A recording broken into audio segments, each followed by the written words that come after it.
Hey guys, tonight we are going to travel back to medieval England and we are going to spend our long dark hours in the company of the knight.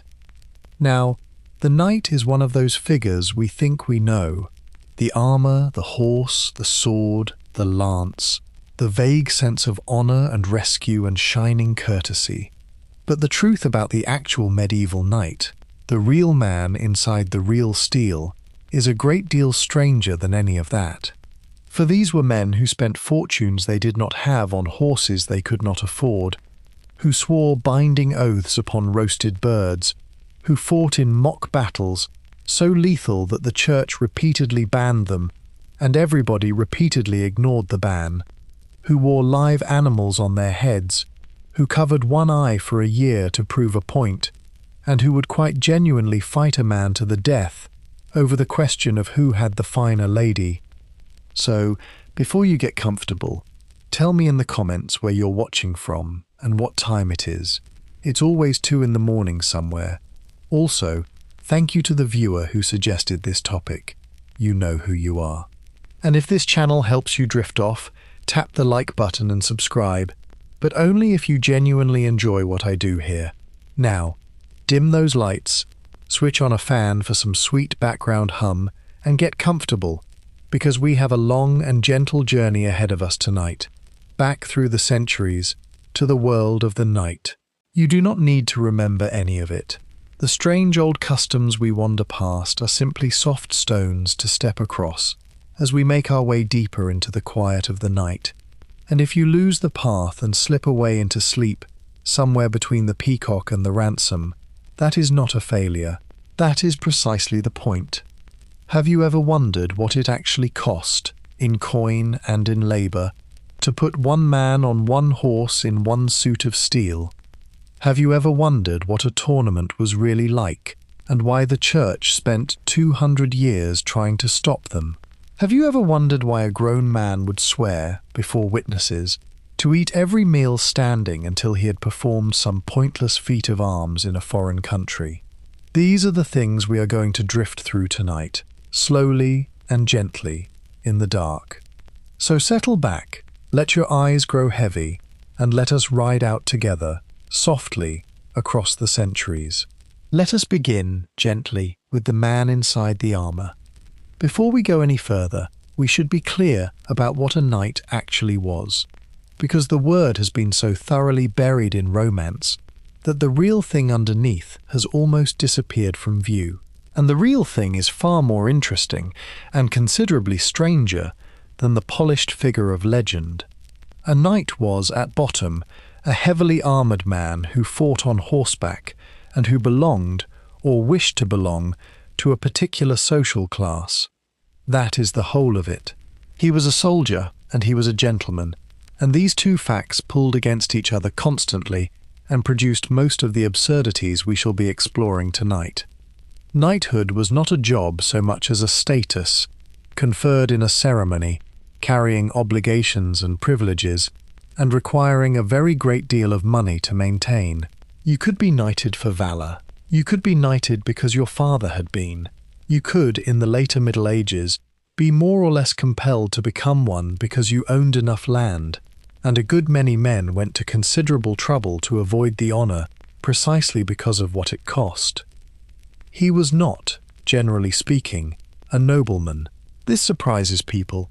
The great lords and earls and dukes were knights, certainly, but so were a great many men of modest means, holders of a single manor, sometimes of less than that, who scraped and borrowed and mortgaged to keep themselves in armour and horses, because to fail to do so was to fall out of the class entirely. The knight sat at the bottom of the aristocracy, clinging to its lowest rung, and the anxiety of that position runs through everything he did. Much of what looks like madness to us was a man desperately proving that he belonged. Nor was he, on the whole, a figure of gentle courtesy toward the weak. That came later, in the stories. The historical knight was a professional in violence, trained from childhood in the killing of other men, and in his ordinary working life, he was frequently a considerable nuisance to everybody around him, particularly the peasantry, whose fields he rode across, and whose villages his wars ruined.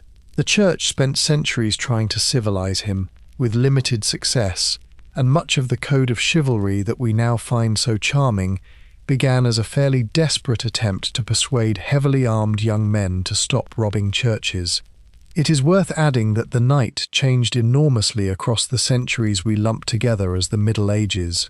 The mail-clad Norman who rode at Hastings in 1066, with his conical helm and his kite shield and his simple lance, would not have recognized the fully plated, visored, etched and gilded figure of 1470 as anything to do with himself, and would have found his tournaments incomprehensible and his manners absurd. 400 years separate them, which is the distance between us and the first performance of Hamlet. We flatten it all into one picture, and the picture is nobody's. So set aside the shining figure for a while. What we have instead is a proud, touchy, spectacularly expensive, professionally violent, socially anxious man in a great deal of metal, operating within a culture that rewarded display above almost everything else. Hold that picture in your mind as we go. Nearly all the strangeness that follows grows from that soil, and once you see the soil, the strange plants that sprang from it begin to make a curious sense. Let that armoured figure settle gently in the dark. We turn now to how a boy was made into one. Nobody was born a knight. A boy was made into one, slowly, over the whole of his childhood and youth, by a process that removed him from his mother's house at about the age of 7, and did not release him until he was past 20. It was a long apprenticeship in violence and manners, and it is worth walking through gently, because it explains a great deal about the men who emerged from it. At around 7, the boy of a knightly family was sent away, not to school, but to another household, usually a grander one, where he became a page. He was placed under the authority of the women of that house at first, and he learned to serve. He waited at table. He carried messages. He learned to speak properly, to behave at meals, to be useful and unobtrusive. He was also, alongside this, beginning to learn to ride, and to handle a wooden sword, and to endure being knocked about by older boys, which was regarded as an essential part of the education. He would not see his family for years at a stretch. At about 14, the page became a squire, and the training turned sharply toward war. He was attached to a particular knight, whom he served directly, and whose armour he maintained, and whose horses he tended, and whose lance he carried. He learned to fight in earnest now, with real weapons, at the pell, which was a stout post planted in the ground that he hacked at for hours to build the arms and the shoulders. He learned to ride in armour, which is a great deal harder than it looks. He accompanied his knight to war, and stood behind the line and watched, and eventually fought. The squire's years were long, and many men remained squires all their lives, because the promotion to knighthood was expensive, and not everyone could afford it. But for those who could, there came at last the ceremony, which by the later Middle Ages had grown extremely elaborate. There was a ritual bath, symbolizing purification. There was a night spent in vigil in a chapel, kneeling before the altar with the sword upon it, awake through the dark hours. There was confession and mass, and then, before the assembled company, the accolade, the blow upon the shoulder or the neck, and the buckling on of the sword and the spurs. And the young man rose a knight, and could not be unmade. There was also the matter of what he was not taught. Reading, frequently, was optional and often neglected. Many knights of the earlier period could not read, and did not consider this a defect, since clerks existed for that purpose. Arithmetic, likewise, was a thing one's steward did. Farming was beneath him, trade was contemptible, and any craft performed with the hands was the business of people who were not knights. He emerged into adult life superbly trained in a single skill, ignorant of nearly everything else, and firmly persuaded that this was the correct arrangement. Consider what this produces. A man taken from home at 7 and raised entirely among men of one particular class, taught from infancy that his worth resides in courage and reputation, trained in weapons for 15 years, and finally consecrated in a religious ceremony to a life of arms. He has never done anything else. He does not know how to do anything else. His entire sense of himself rests upon a single quality, which is honor, and honor exists only in the opinion of other men, and can be lost in an instant. That is a strange and rather dangerous thing to do to a person, and it goes a long way to explaining the peculiar behavior of the finished article. Let that long apprenticeship settle gently in the dark. We turn now to what the whole business cost. Here is the single fact that unlocks the medieval knight, and it is not a fact about courage or honor or the code of chivalry. It is a fact about money. Being a knight was catastrophically, ruinously, almost comically expensive, and a very great deal of what these men did was driven by the desperate, perpetual, grinding problem of paying for it. Consider what a knight was required to own. A war horse, which we shall come to, and which cost more than most people would earn in a decade. Then a second horse, and probably a third, because the war horse was too precious to ride on the road. A palfrey for travelling, a pack horse for the baggage. Then the armour, an entire suit of it, made to measure by a specialist, and requiring constant maintenance and repair. Then the weapons, the sword and the lance and the dagger, and probably an axe or a mace besides. Then the surcoat and the banner and the shield, with the arms painted on. Then a squire to look after all of it, and grooms for the horses, and probably a servant or two, all of whom ate. Then, if he went to war, the whole apparatus of tents and provisions and transport. A knight was expected to arrive at war with all of this, at his own expense, and to maintain it indefinitely, and the equipment did not last. Armour was outgrown, dented, holed, and made obsolete by fashion. And yes, there was fashion in armour, and it changed, and a man in 20-year-old harness looked exactly as ridiculous to his peers as a man in a 20-year-old suit looks to us. Horses aged and died, swords broke. The whole kit had to be renewed continually across a career, and each renewal was a small financial crisis, and a knight in his middle years might find himself in armour a decade out of date, being quietly noticed for it. And the money for it came from land, from the rents and dues of the manor he held, and land produced only so much. Harvests failed, manors were divided among sons, prices rose, and so the knight was frequently, and in some periods almost universally, in debt. He borrowed, he mortgaged, he sold rights and privileges, he married for money, quite openly and without embarrassment, because that was what one did. This is why so many men avoided knighthood when they could. In England, the Crown periodically compelled men holding land above a certain value to take up knighthood, and the men resisted and paid fines to be excused, and the Crown collected the fines happily and compelled them again a few years later. This was called distraint of knighthood, and it was, in effect, a tax on being wealthy enough to be a gentleman, and a good many gentlemen would rather pay it than face the expense of the honour. And this constant financial pressure explains an enormous amount. It explains why knights fought in tournaments, where valuable prizes and ransoms could be won. It explains why they were so keen on capturing wealthy prisoners in war.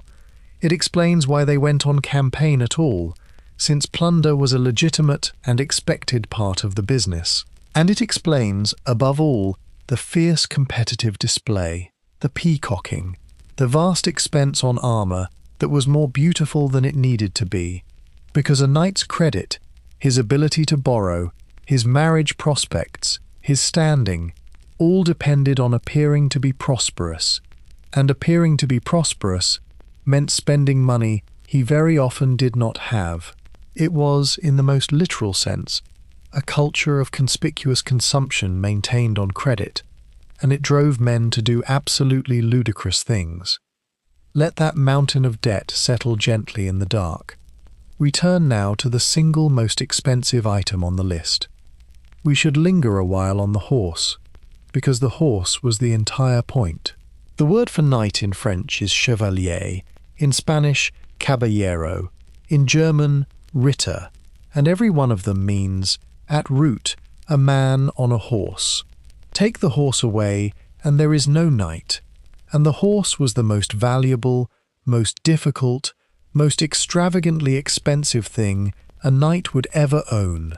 The war horse was called a destrier, and it was not a breed so much as a category, a horse selected and trained and fed for one purpose, which was to carry an armoured man into battle, and to remain calm and obedient while doing so. This is far harder than it sounds. A horse is a prey animal. Every instinct it possesses tells it to flee from noise, from crowds, from the smell of blood, from things rushing at it. The destrier had to be trained out of all of this, taught to charge directly at a wall of men, to endure the shock of collision, to turn and wheel at the pressure of a knee, and to bite and strike with the hooves if required. Such a horse took years to make, and the training was an art in itself. They were, accordingly, astronomically expensive. Prices varied enormously across centuries and countries, but a good destrier might cost as much as a small manor, or the annual income of a modest knight, or the wages of an ordinary labouring man for many years together. A truly exceptional one could cost a fortune. Kings gave them as gifts to other kings. They were bequeathed by name in wills, and a knight might own one, perhaps two, and would guard them with an anxiety that we would reserve for a house. And they died.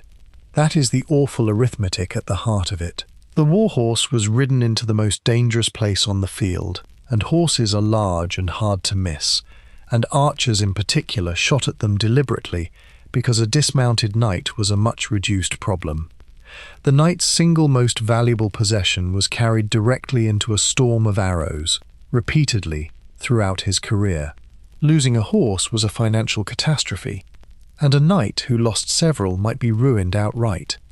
And there are records of men petitioning their lords for compensation for horses killed in service, with the animals listed by name and colour and value like the loss of a ship, and they had names and personalities, and the knights loved them with a directness that comes off the page.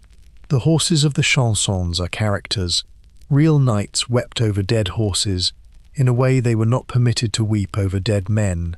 A man who spent every day of his adult life in the company of one animal, who slept near it on campaign, who depended on it absolutely in the moment of greatest danger, who had trained it and fed it, and knew its temper better than he knew his wife's, felt about that animal something we can recognize, but perhaps not quite match. The knight's horse was his fortune, his profession, his status, his safety, and his friend, and the four things could not be separated. So, picture the medieval knight as a man leading, everywhere he goes, an enormously valuable, highly strung, difficult, beloved animal that represents the greater part of his personal fortune, and that he must periodically ride directly at other men who are actively trying to kill it. Everything about that arrangement is faintly insane, and it was the ordinary condition of his life, and he would not have had it any other way, because without the horse he was nobody at all. Let that great precious animal settle gently in the dark. We turn now to the steel he wore. Let us consider the armour, which everybody thinks they understand, and almost nobody does. The popular picture is of a man so encased in metal that he could barely move, who had to be winched onto his horse by a crane, and who lay helpless as a beetle if he fell over. Almost none of this is true, and the truth is considerably more impressive. A full suit of plate armour, of the kind worn in the 15th century, weighed somewhere in the region of 50 to 70 pounds. That is a real weight, but it is not a crushing one, and crucially, it was distributed across the entire body, rather than hung from the shoulders as a modern soldier's pack is.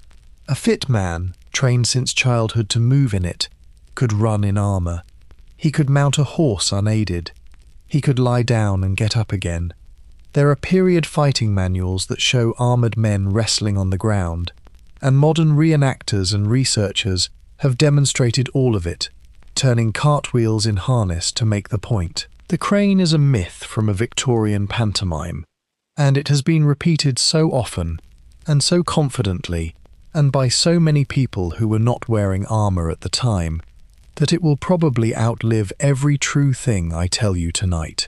The armour was beautifully made, and I mean that precisely.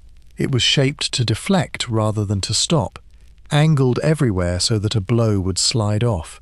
It was articulated with overlapping lames at every joint so that the wearer could bend and turn. It was made to measure for one individual body, hammered out over stakes by craftsmen of extraordinary skill, and the best of it came from a handful of famous workshops in Milan and Augsburg, whose masters signed their work like painters. A good harness was among the most technically advanced objects in Europe, and it cost accordingly.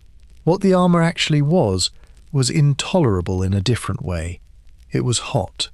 Under the steel there was a padded garment, and under that a shirt, and the whole thing was a sealed oven. A man in full harness on a summer day, exerting himself, was cooking, and heat exhaustion killed knights who had never been touched by a weapon. It was heavy in the specific sense that it made everything cost more effort, so that a fight that would tire an unarmoured man exhausted an armoured one. It was noisy and it stank, and the helmet, which was the price of keeping one's head, reduced vision to a slot and hearing to a roar, and made the whole world into a hot, dark tunnel. So the picture we want is not a man imprisoned in metal, but a man carrying a fortune's worth of superbly engineered steel, moving in it with genuine athleticism, and slowly boiling alive inside it, half blind, half deaf, in a hot, dark, private world of his own breathing. That was what it was actually like, and these men did it for pleasure, on holidays, in front of crowds, for entertainment, which is where we are going next. Let that hot, dark steel settle gently in the dark. We turn now to the small matter of getting into it. Before we go to the tournament, we must first get our knight into his armour, and this is a process of such length and complexity that it is worth pausing over, because it is one of those details that makes the whole vanished world suddenly very real. A knight could not dress himself. This is simply a fact. The suit went on in a strict order, from the feet upward, and much of it fastened at the back or in places a man could not reach, with straps and buckles and points, which were laces tipped with metal, tied through eyelets. There were dozens of these. Getting a man into full harness took 2 people the better part of half an hour, and getting him out again took nearly as long. And this is why every knight had a squire, and why the squire's most important daily function had nothing to do with war at all. It began with the underclothes, the hose and shirt, and then the arming doublet, a padded jacket sewn all over with laces, and with patches of mail stitched at the armpits and the crook of the elbow, the places the plate could not cover. Then the feet, the sabatons, and up the legs, greaves and pollins and cuisses, each strapped and pointed to the doublet. Then the mail skirt, then the breastplate and backplate buckled together, then the arms, vambraces and rerebraces and couters, then the gauntlets, then the pauldrons at the shoulders, then, last of all, the helmet, lowered on and secured, at which point the man ceased to be a man with a face and became a smooth steel thing. And once he was in it, he was committed. He could not scratch his nose. He could not easily eat or drink. He could not relieve himself without considerable assistance and undignified rearrangement, a problem the sources are politely quiet about, but which cannot have been trivial during a long day at a tournament in July. He was, for as long as he remained in harness, entirely dependent upon his servants for the ordinary functions of life, and he had been raised from childhood in the expectation of exactly that, which perhaps explains a certain quality one detects in the medieval knight. There is one further indignity worth mentioning, which is that the armour had to be kept from rusting, and steel in a damp climate rusts with enthusiasm. The remedy was to pack the harness in a barrel of sand and roll it about, which scoured the surface clean, and then to oil every piece. A squire's evening, after a day in which his night had been magnificent, consisted of rolling a barrel of sand around a courtyard and then oiling 80 pieces of steel by candlelight. Nobody has ever written a poem about this. There is something wonderfully absurd in the image, and I offer it to you as you lie there comfortable in the dark. The great warrior, the flower of chivalry, the man who will shortly ride at another man with a lance, standing patiently in a tent in his underwear, while 2 servants kneel at his feet and tie him into 80 separate pieces of metal, 1 lace at a time, for half an hour. Then he clanks off to be magnificent for a few hours in front of the assembled nobility.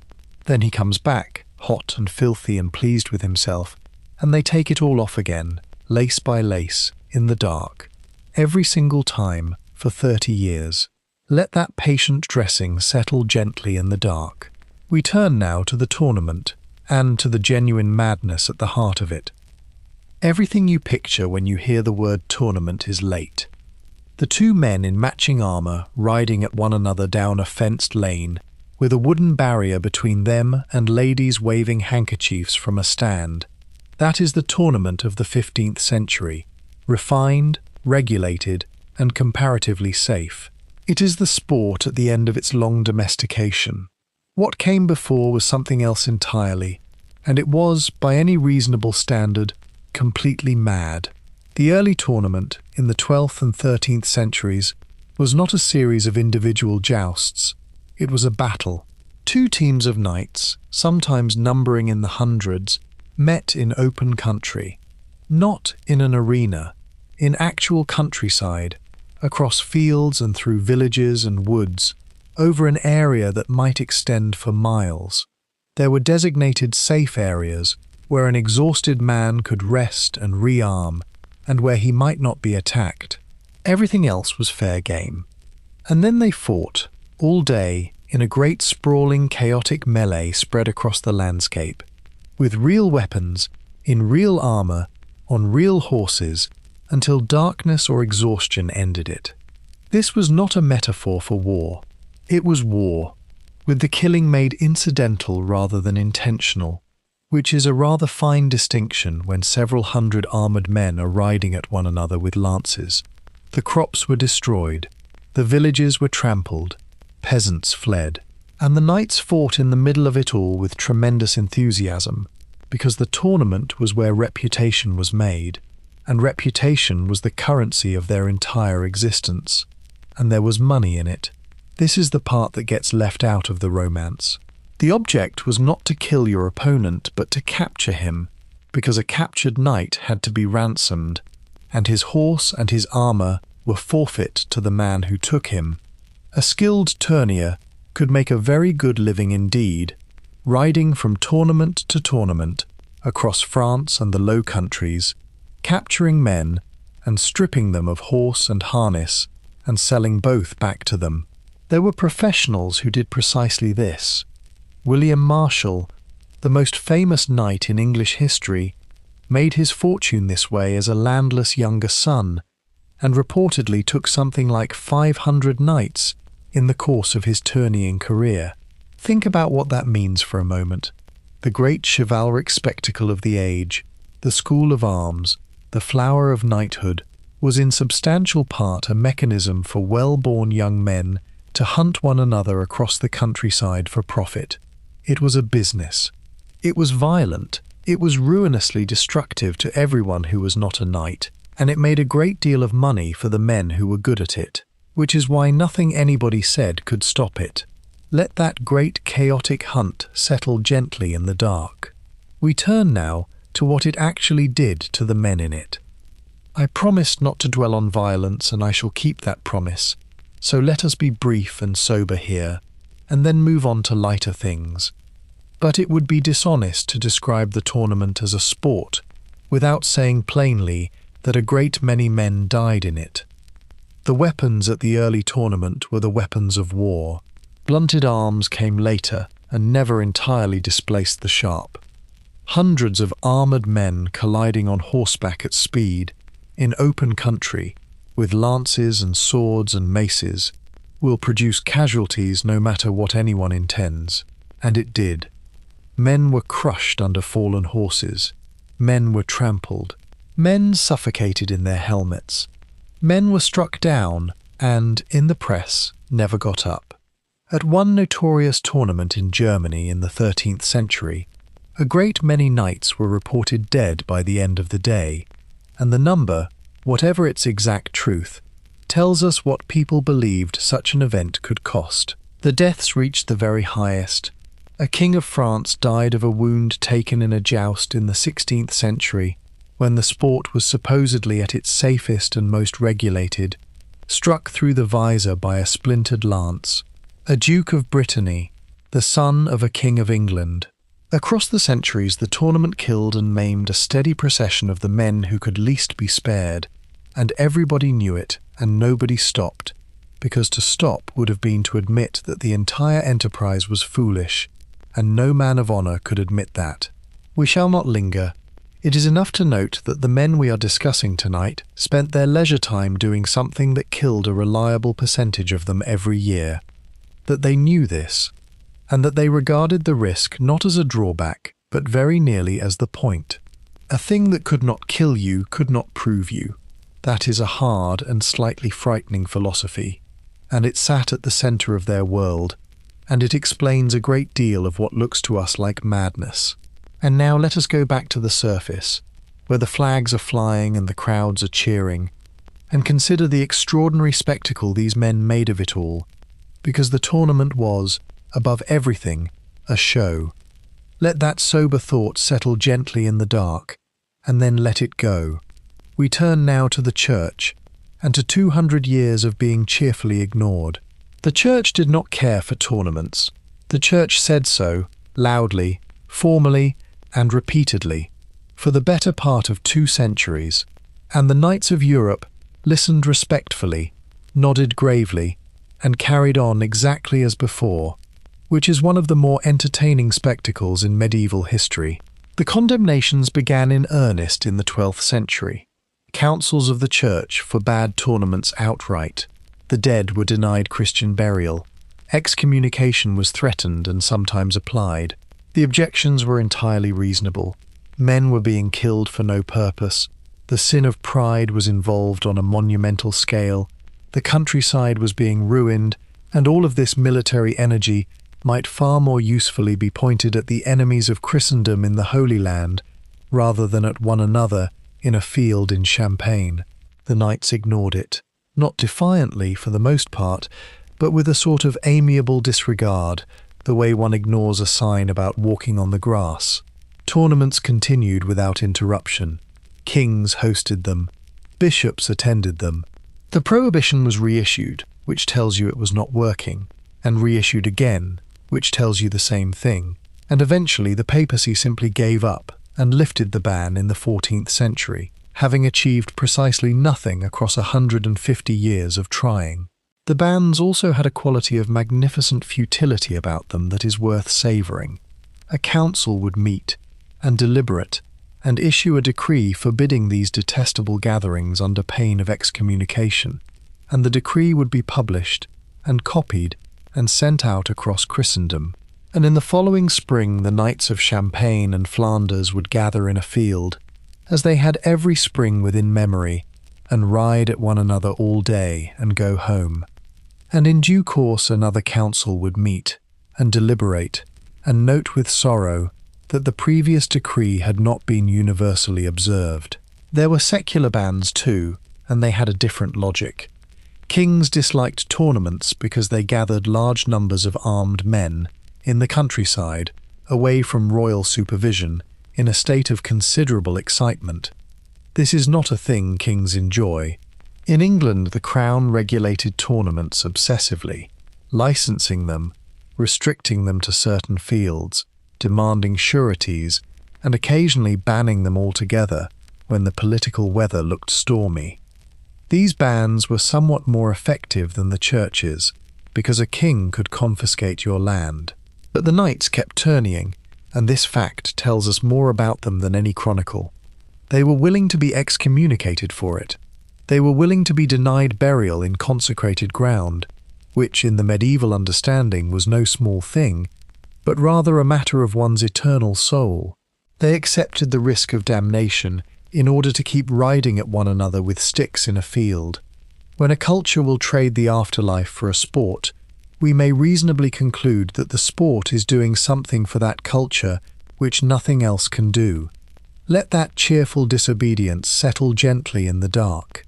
We turn now to the joust, and to the specific business of riding at a man with a pole. The joust, the single combat with lances, grew out of the melee and slowly ate it, until by the 15th century the great sprawling battles in the countryside had given way to a regulated sport in an arena. And the joust, considered coldly, is one of the strangest things human beings have ever agreed to do to one another for fun. Here is what it involves.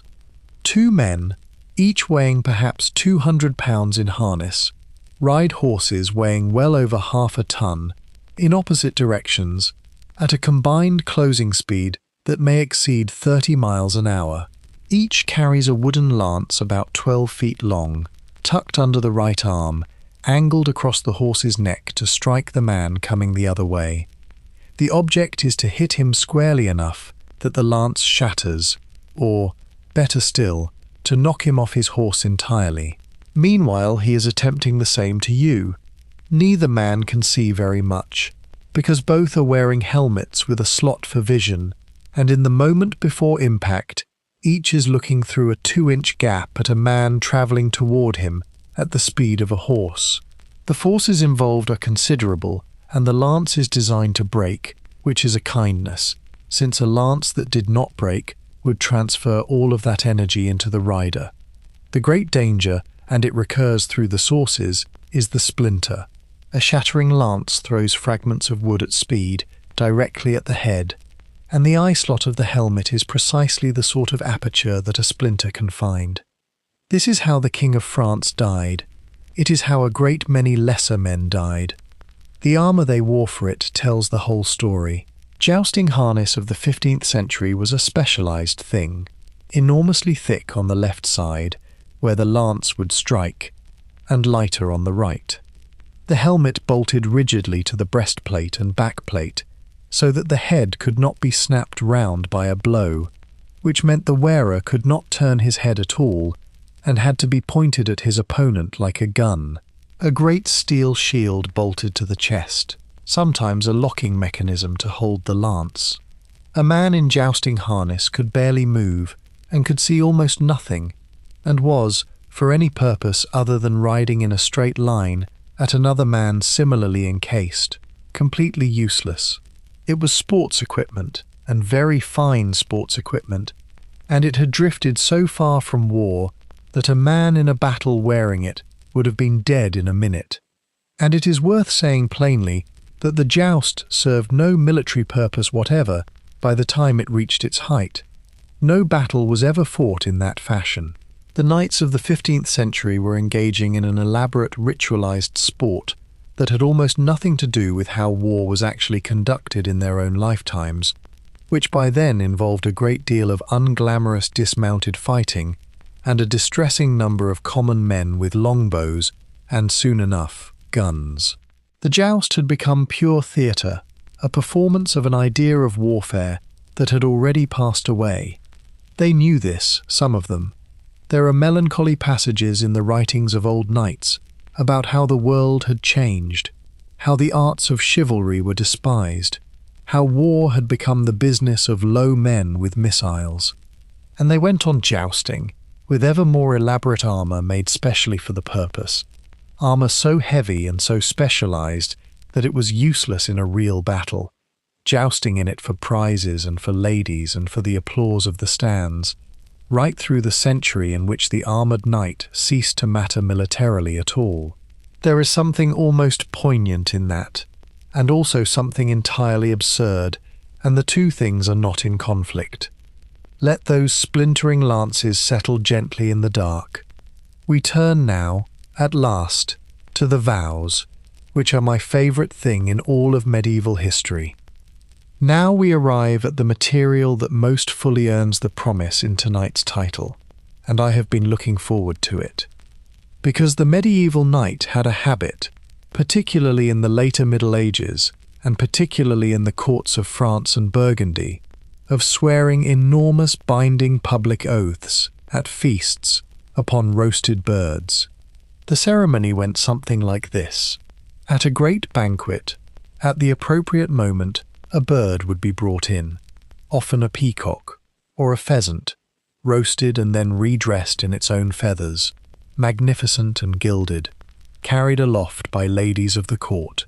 It would be borne around the hall, and each knight, as it passed, would place his hand upon the bird and swear his vow before all the assembled company. Then the bird was carved and distributed and eaten, and the vow was binding, and everyone got on with their dinner.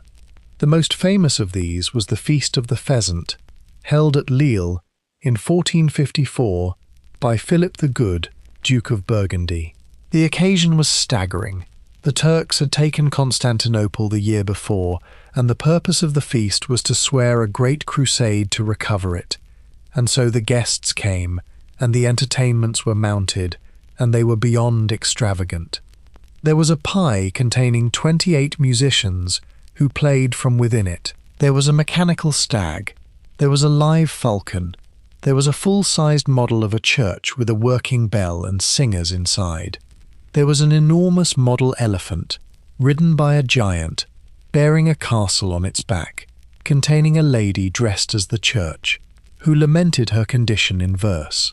And at the climax, the golden pheasant was brought in, and the assembled nobility of Burgundy laid their hands upon it and swore upon that bird to go and liberate Constantinople. And the vows sworn that night were recorded, because a herald wrote them down, and they survive, and they are a marvel.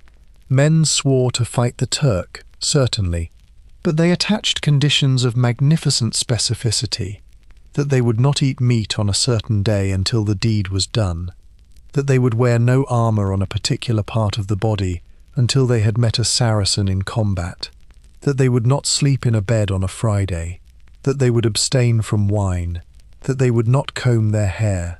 One man is recorded as having vowed not to sit down at table on Saturdays until he had fought a Turk. The whole company laid its hands upon a cooked bird and swore these things in complete sincerity, and then went in to dinner. Not one of them went. The crusade never happened. Philip the Good made preparations for years and never departed, and Constantinople remained where it was, and the whole magnificent apparatus of the elephant and the pie and the singing church and the sacred pheasant produced precisely nothing at all. It is, I think, one of the great moments of the Middle Ages, and it contains the entire chivalric world in miniature, sincere, extravagant, theatrical, expensive, and completely ineffectual.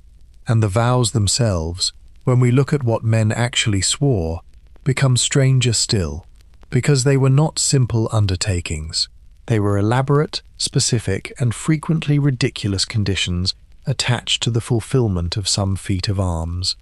Which brings us to the truly extraordinary part. Let that gilded pheasant settle gently in the dark. We turn now to what these men actually promised to do. Let us now examine, gently and with wonder, what a medieval knight would actually swear to.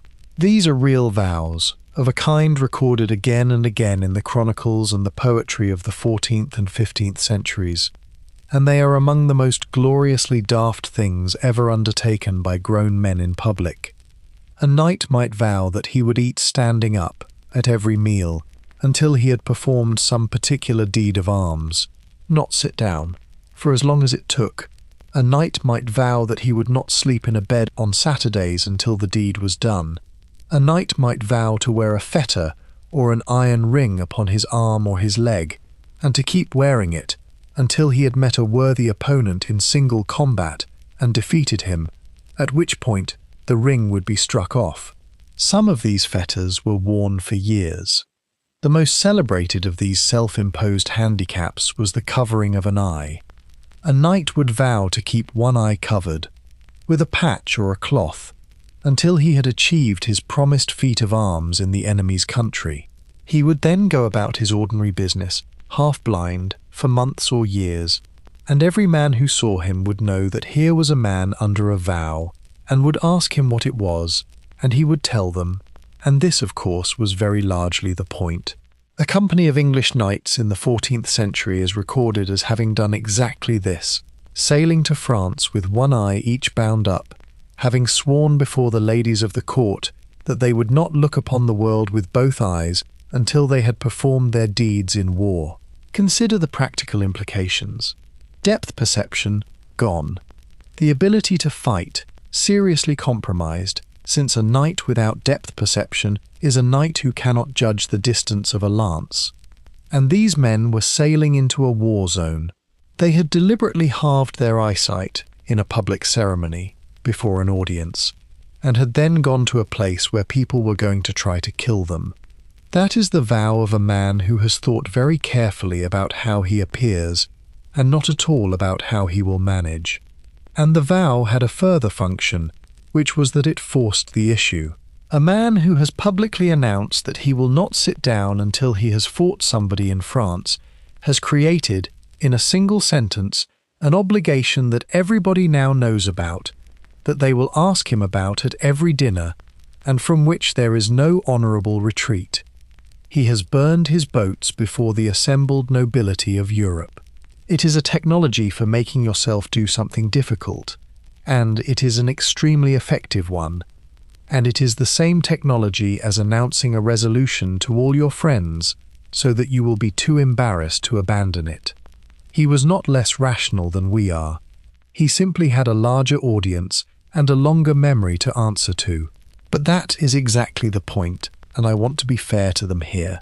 The vow was not a plan, it was a performance, and its audience was the whole of chivalric society, and its purpose was to demonstrate publicly that this man valued his honour above his convenience, above his comfort, above his safety, and above his eyesight. In a world where a man's entire standing rested upon what others believed about his courage, an eye was a reasonable price for a reputation. It is completely insane, and within the logic of that world, it is completely rational. Both things are true, and holding both at once is the only way to understand these men at all. Let that covered eye settle gently in the dark. We turn now to the animals they wore on their heads.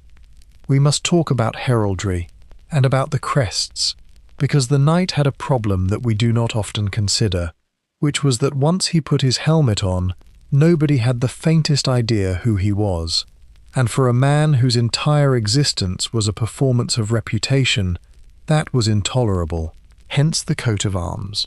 The shield painted with a distinctive design, the surcoat worn over the armour bearing the same, the banner carried by a servant, the horse's covering embroidered with it. All of this exists so that at 300 yards, in a field full of identical steel men, everybody can tell which of them is you. It is a practical solution to a practical problem, and it grew into an enormously elaborate system with its own laws and officials and language, so complex that specialists were required to administer it, and men went to court over it, and a case in 14th century England over which of two families had the right to bear a particular blue shield with a gold bend, ran for years and produced hundreds of witnesses, including, incidentally, Geoffrey Chaucer. But the shield was not enough, and so we come to the crest, which was the three-dimensional object mounted on top of the helmet.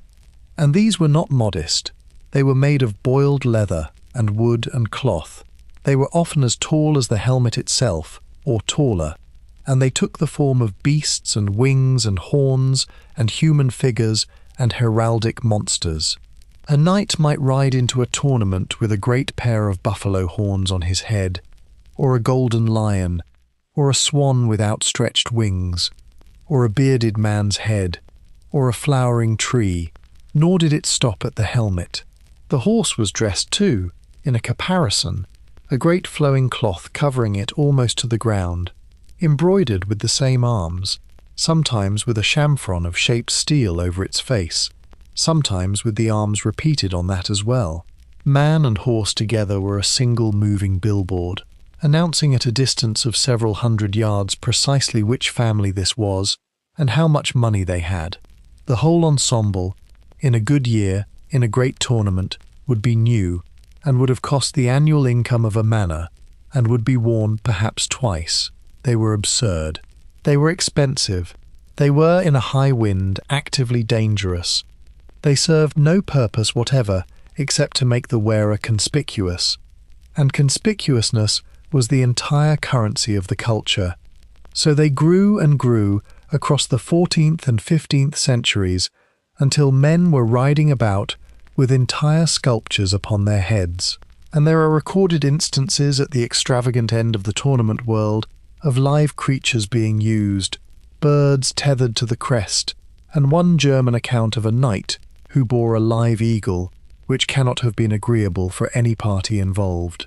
And they had to be got to the tournament, these things, across roads, in carts, in the rain, packed in straw, and unpacked and assembled and mounted on the helmet by servants who had presumably learned to say nothing. Somewhere in the 15th century, a man spent a fortnight travelling to a tournament in the company of a large wooden swan, worrying about the weather. I want to be careful not to sneer, because the impulse is a human one, and we have not lost it. But there is something genuinely wonderful about a culture in which a heavily armed man, about to engage in a lethal sport, considers it necessary to first affix a large decorative swan to his helmet, and in which every other man present regards this as entirely normal and is quietly worrying that his own eagle is not quite as impressive. Let that magnificent swan settle gently in the dark. We turn now to the touchiest subject in the medieval world, which was honour. Here is the engine of the whole machine, and once you understand it, everything else falls into place. The medieval knight lived and died by honour, and honour was not a private virtue. It was a public possession. It existed only in the minds of other people, and this had consequences that we, who keep our self-worth somewhere inside ourselves, find very hard to grasp. Because honour lived in other men's opinions, it could be damaged by other men's words. An insult was not a hurt feeling. It was an actual attack upon a real asset, as real as a stolen horse, and it demanded a response, publicly, immediately, or the asset was lost. And once lost, honour was extraordinarily difficult to regain. A man without honour could not command men, could not marry well, could not expect fair treatment, could not function in the only society he had ever known. His entire life was staked on the good opinion of his peers, and so knights fought over nothing, over precedence at a table, over whose lord was greater, over whether one man had looked at another in a particular way, over the beauty and virtue of ladies whom neither man had met. There is a persistent theme in the sources of duels and challenges arising from causes so trivial that the chroniclers themselves report them with a certain bewilderment. And men died in these encounters, and their friends and families thought no worse of them for it, because the alternative, to have swallowed the insult, was worse than death, and would have followed them to the grave. There was even a formalized system, the judicial duel, in which legal disputes could be settled by combat, on the theory that God would grant victory to the party in the right. Two men would fight, sometimes to the death, and whoever won had thereby proved his legal case. This was used for serious matters. It was hedged about with elaborate rules, and it rests upon the assumption that the Almighty may be relied upon to intervene in a fistfight to correct a property dispute, which even at the time some sensible people found unlikely, and they wrote it all down. That is the part that stops me. There are manuscripts setting out the correct procedure for issuing a challenge, the proper form of words, the number of days permitted for a reply, the arrangements for the field, the role of the heralds, the disposal of the loser's armour, The whole apparatus of a lethal quarrel over an insult was bureaucratized, with forms and precedents and officials, and men consulted the rules the way one consults a solicitor, and then went out and killed each other in accordance with the correct procedure. It is the most medieval thing imaginable, an act of hot-blooded violence conducted entirely by paperwork. The whole edifice looks like madness, and by our standards it was. But consider it from inside. There is no police force worth the name. There are no reliable courts for men of your class. There is no way to enforce a contract except by the willingness of the other party to keep it. And the only thing that makes him willing is his fear of the consequences of being known as a man who does not keep his word. In such a world, reputation is not vanity. Reputation is law, and credit, and safety, and the only protection your family has. And a man who will not fight to defend it is a man who has announced that he may be robbed with impunity. Suddenly the duel over the table seating looks less like insanity and more like a man defending the only thing standing between his household and ruin. Let that dangerous honor settle gently in the dark. We turn now to the surprisingly commercial business of capturing one another. If the medieval battlefield was a place of terrible violence, and it was also, for men of the knightly class, something rather like a stock exchange, because the knight who was defeated was very often not killed at all. He was captured, and a captured knight was worth money. The system of ransom was elaborate and widely understood. A knight who found himself beaten would offer his surrender and give his word, and his captor would accept, and thereafter the prisoner was an asset. He would be taken away and treated according to his rank, which frequently meant with considerable courtesy, dining at his captor's table, riding with him, sometimes forming a friendship, while messages went home to arrange the sum. His family would raise the money from lands and loans and the sale of rights, and the sum would be paid, and the knight would go home, poorer, and quite possibly meet his captor again in a tournament the following year on perfectly cordial terms. The sums could be ruinous. A great lord's ransom could beggar an estate for a generation. A king's ransom could beggar a kingdom, and famously did the ransom of one king of France, after his capture at Poitiers, was set so high that his country could not pay it, and he returned to captivity in England voluntarily when the terms were broken, on the grounds that he had given his word, and died there. That is either the noblest act of the 14th century or the most spectacular case of a man being trapped by his own principles, and it is probably both. There was even an etiquette of surrender and a currency of the given word. A knight who yielded and gave his parole, his promise, might be released to go home and raise the money himself, and would return of his own accord to captivity if he could not raise it. And astonishingly, they generally did return. The whole vast apparatus of ransom, involving sums that could ruin a county, rested on nothing more than the belief that a gentleman would keep his word, and on the certainty that a gentleman who did not would be finished forever. Reputation again. It is the only enforcement mechanism in the entire system, and it worked well enough that men lent enormous sums against it. And the system explains a great deal about how medieval battles were actually fought.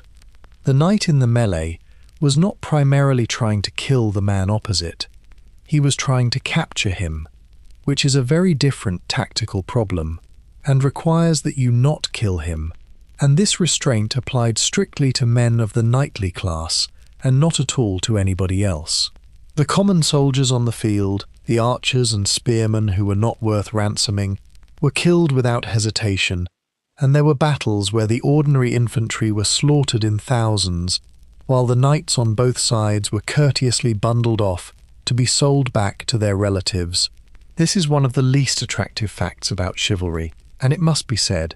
The great code of honour and mercy and courtesy operated almost entirely between members of a small international club of wealthy men who had far more in common with one another than with the peasants of their own countries.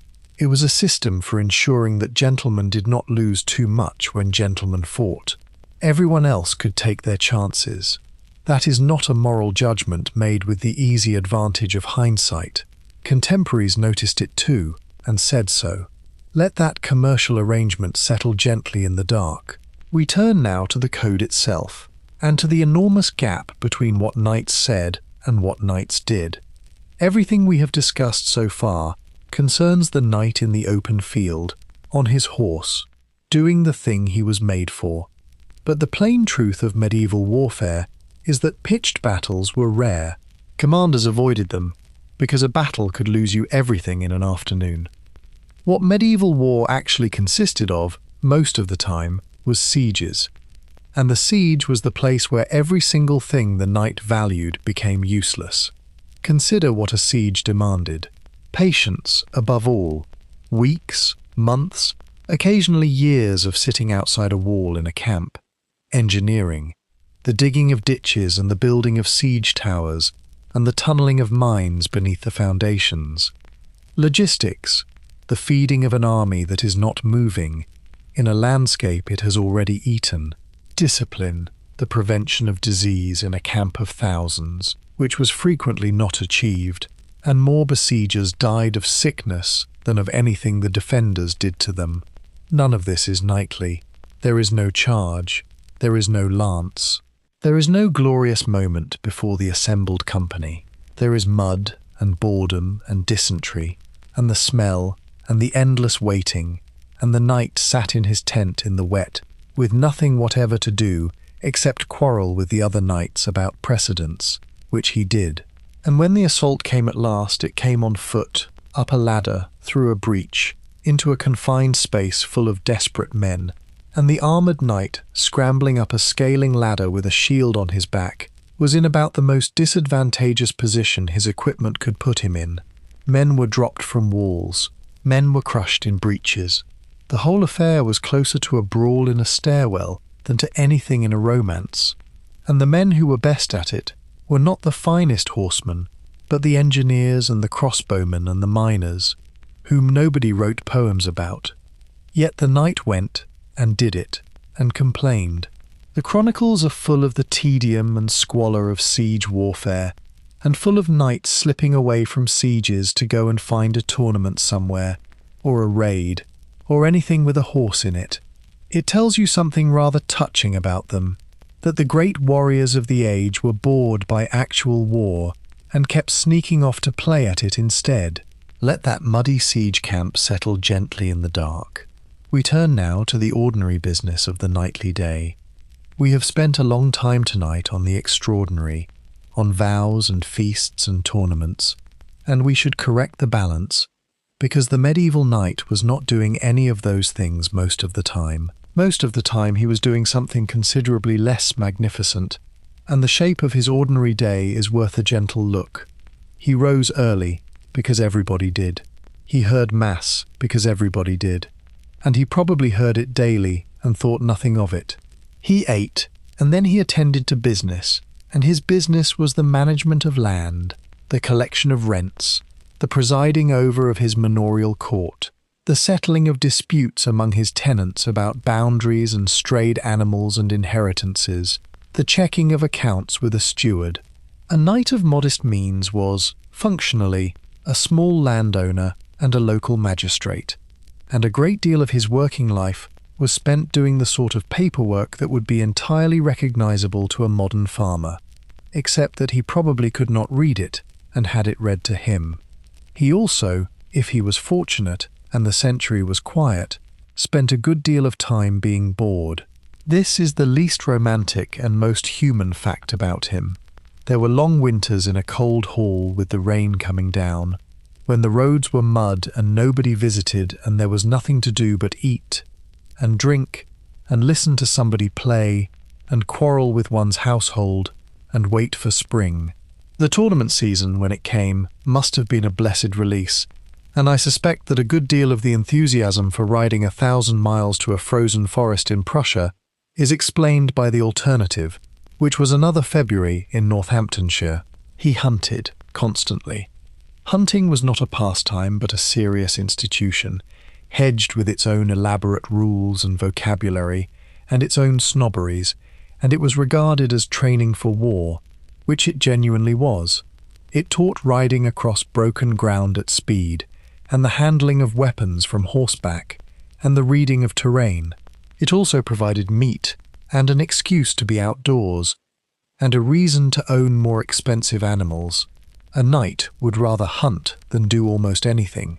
He trained, though less than we imagine once he was established, and he attended his lord when summoned, and he travelled a great deal on tedious errands, and he sat in draughty halls, listening to lawsuits, and he worried about money. That is what the life was. The tournament came a few times a year at most. The war came when it came. The rest of it was rent and rain and horses and mass, and the long, slow business of holding on to what one had. I find this rather reassuring, actually. The great chivalric hero, whose vows we have been laughing at all night, spent most of his existence dealing with the medieval equivalent of paperwork and fencing disputes, and grumbling about it.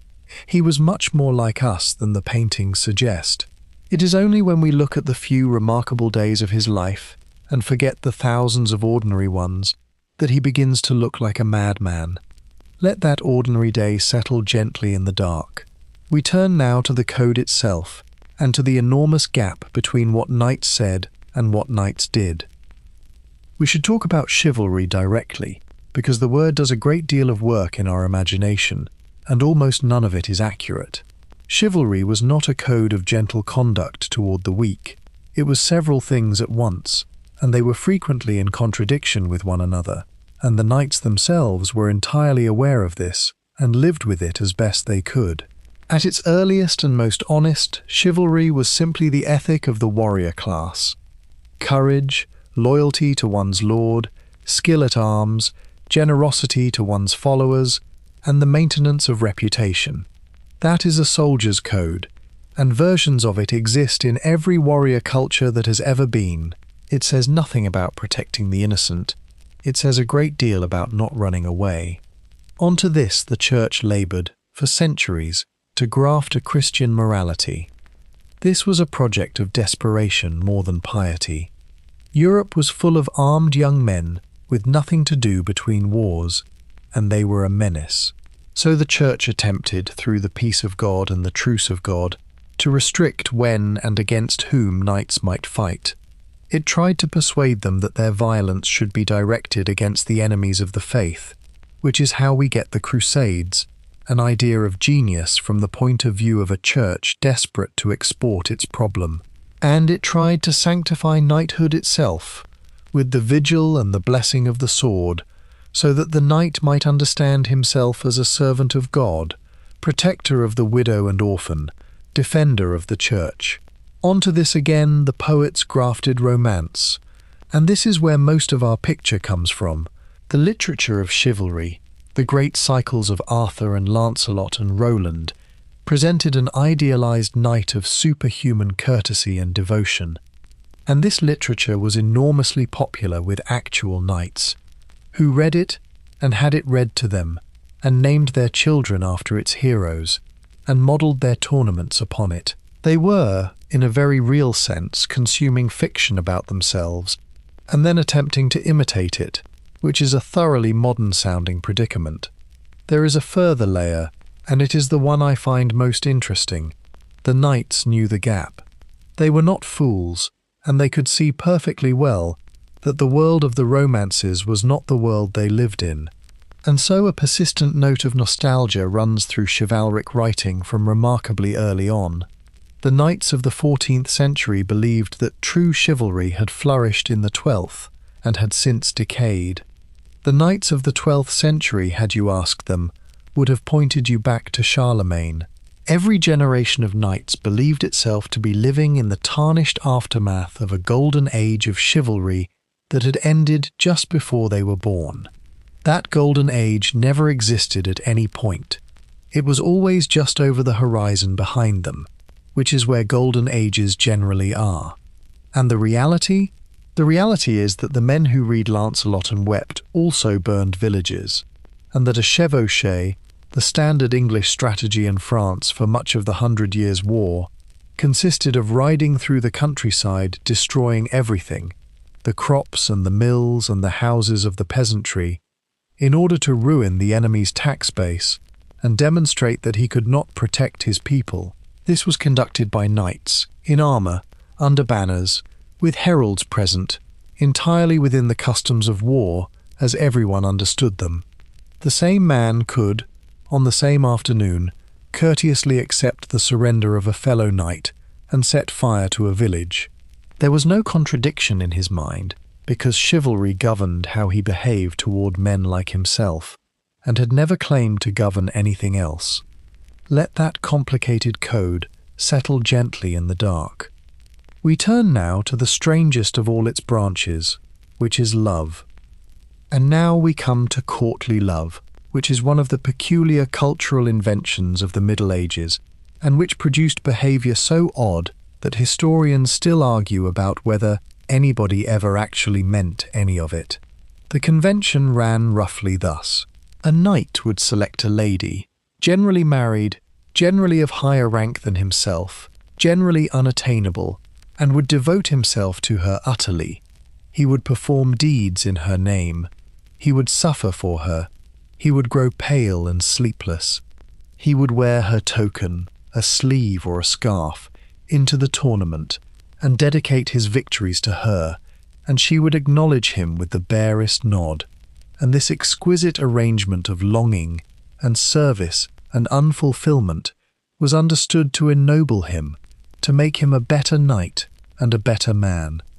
There were rules, actual written rules, in the treatises on the subject, which set out with great seriousness such propositions as that love cannot exist between married people, that a lover grows pale in the presence of the beloved, that he eats and sleeps little, that jealousy is essential, and that love made public rarely lasts.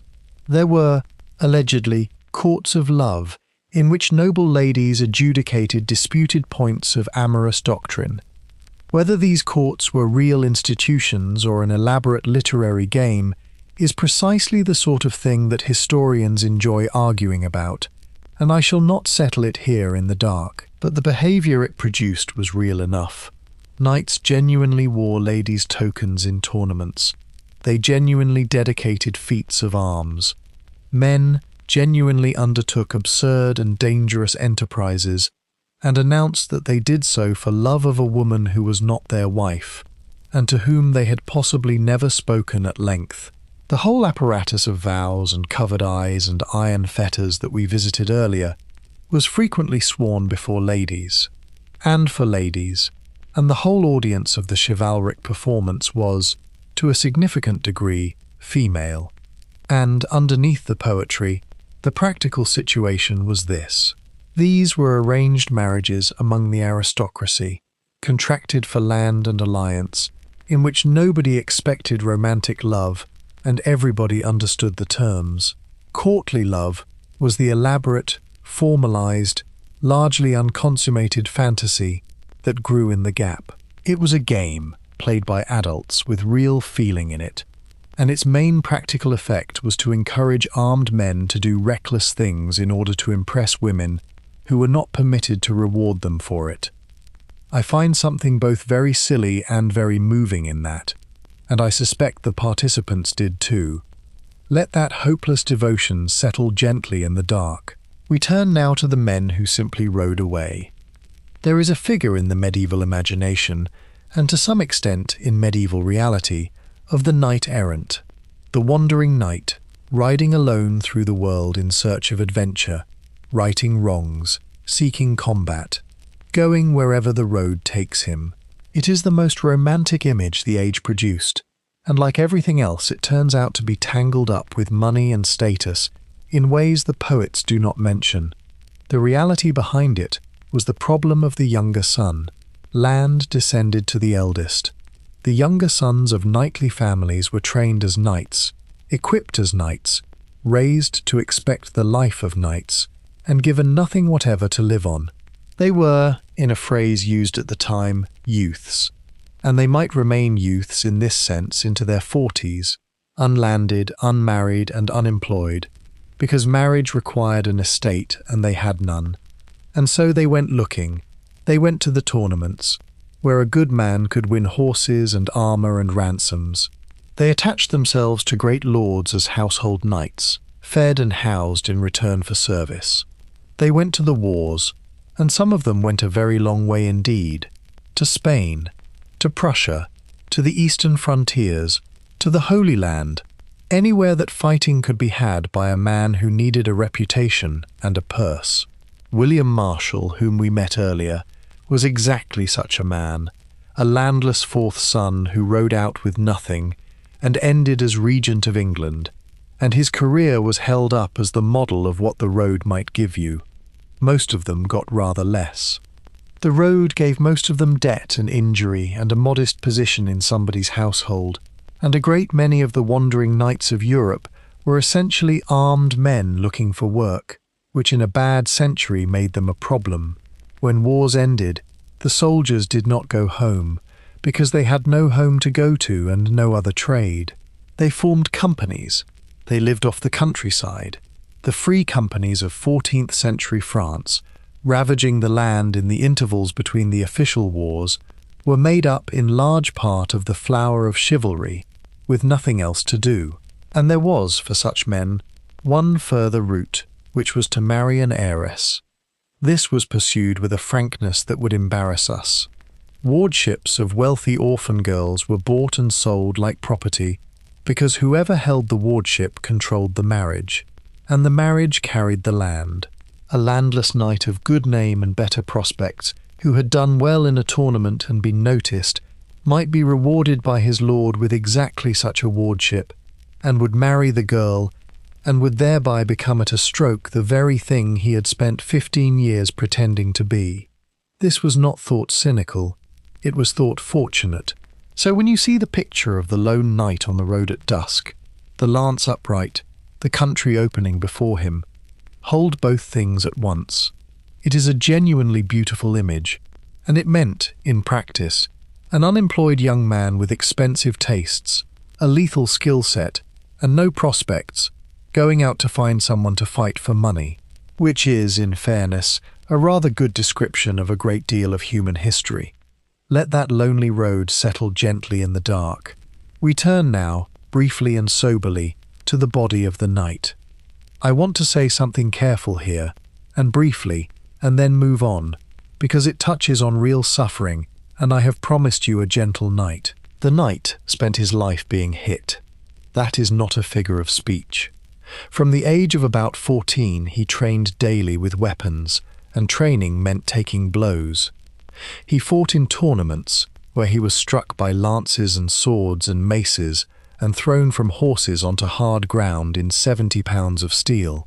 He fought in wars, and he did this for decades, from adolescence into middle age, protected by a helmet that prevented his skull from being opened, but that did nothing whatever to prevent his brain from being shaken about inside it.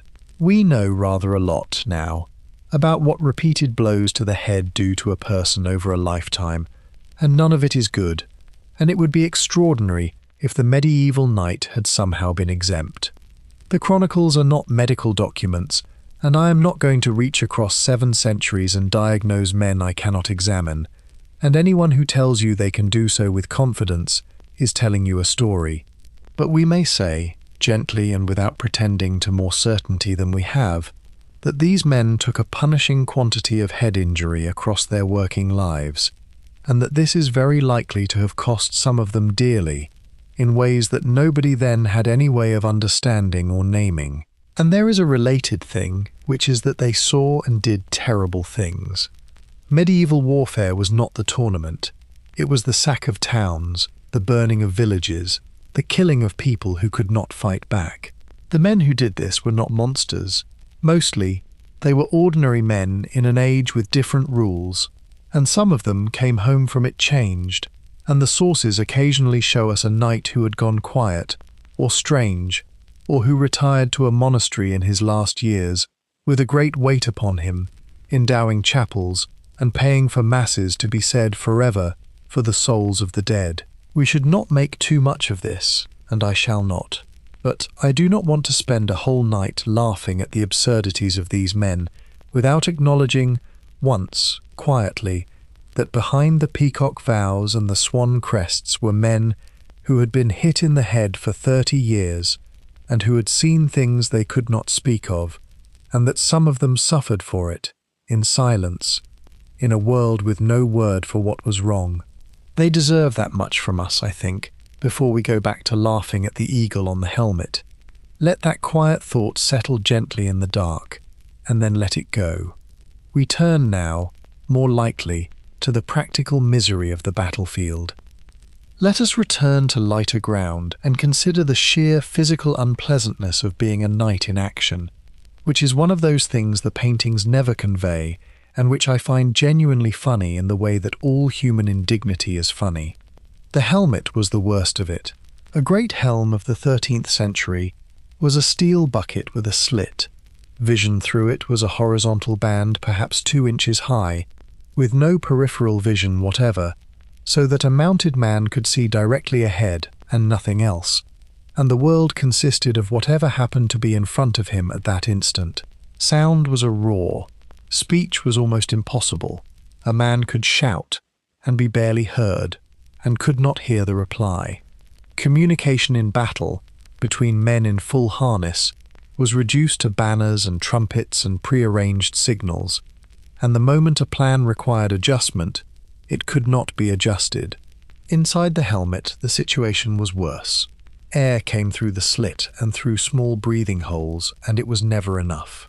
A man exerting himself violently in a sealed steel container in July was in genuine danger from the heat alone, and men died of it. And one of the recurring features of accounts of hot weather battles is armoured men collapsing not from wounds, but from having been slowly cooked. The sweat could not evaporate. The padding beneath was soaked through within minutes, and nothing could be done about any of it until somebody came and undid the straps. Then there is the simple business of the ground. Armour is manageable on firm footing. Armour in deep mud, which is what a churned battlefield in a wet autumn becomes, is a nightmare. A man in 70 pounds of steel who falls in mud may be unable to rise. Sabatons sink. The suction is enormous. There were battles in which the decisive factor was not tactics or courage, but the fact that one side had to walk uphill through a ploughed field in the rain, in full harness, before they could fight at all, and arrived at the enemy exhausted and could barely lift their arms. And the smell. I hesitate to raise it, and yet it must be raised.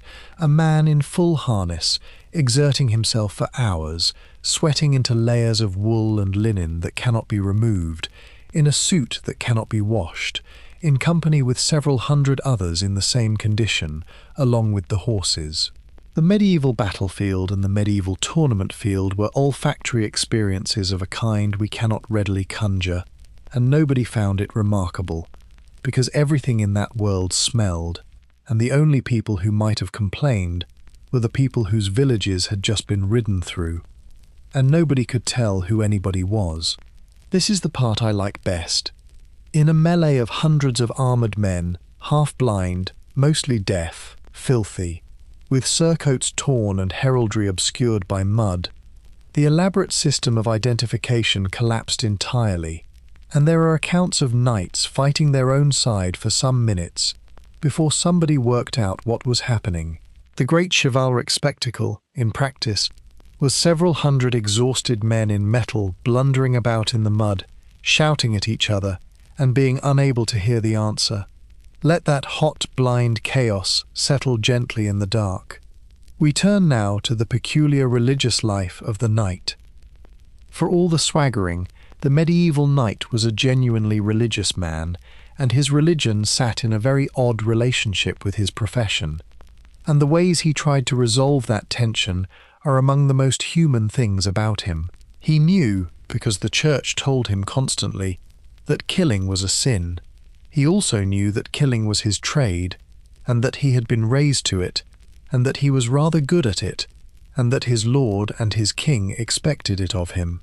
This was not a comfortable position, and the medieval knight dealt with it in the way that people generally deal with such things, which is by not thinking about it very hard most of the time, and then thinking about it a great deal when he grew old or ill or frightened. Hence the extraordinary religious apparatus that surrounded the fighting man. He carried relics. He had them sewn into his clothing or set into the pommel of his sword, so that when he swore an oath upon his sword hilt he was swearing upon a fragment of a saint. He wore protective badges. He heard Mass before battle, and confessed, and took communion, and knelt in the field.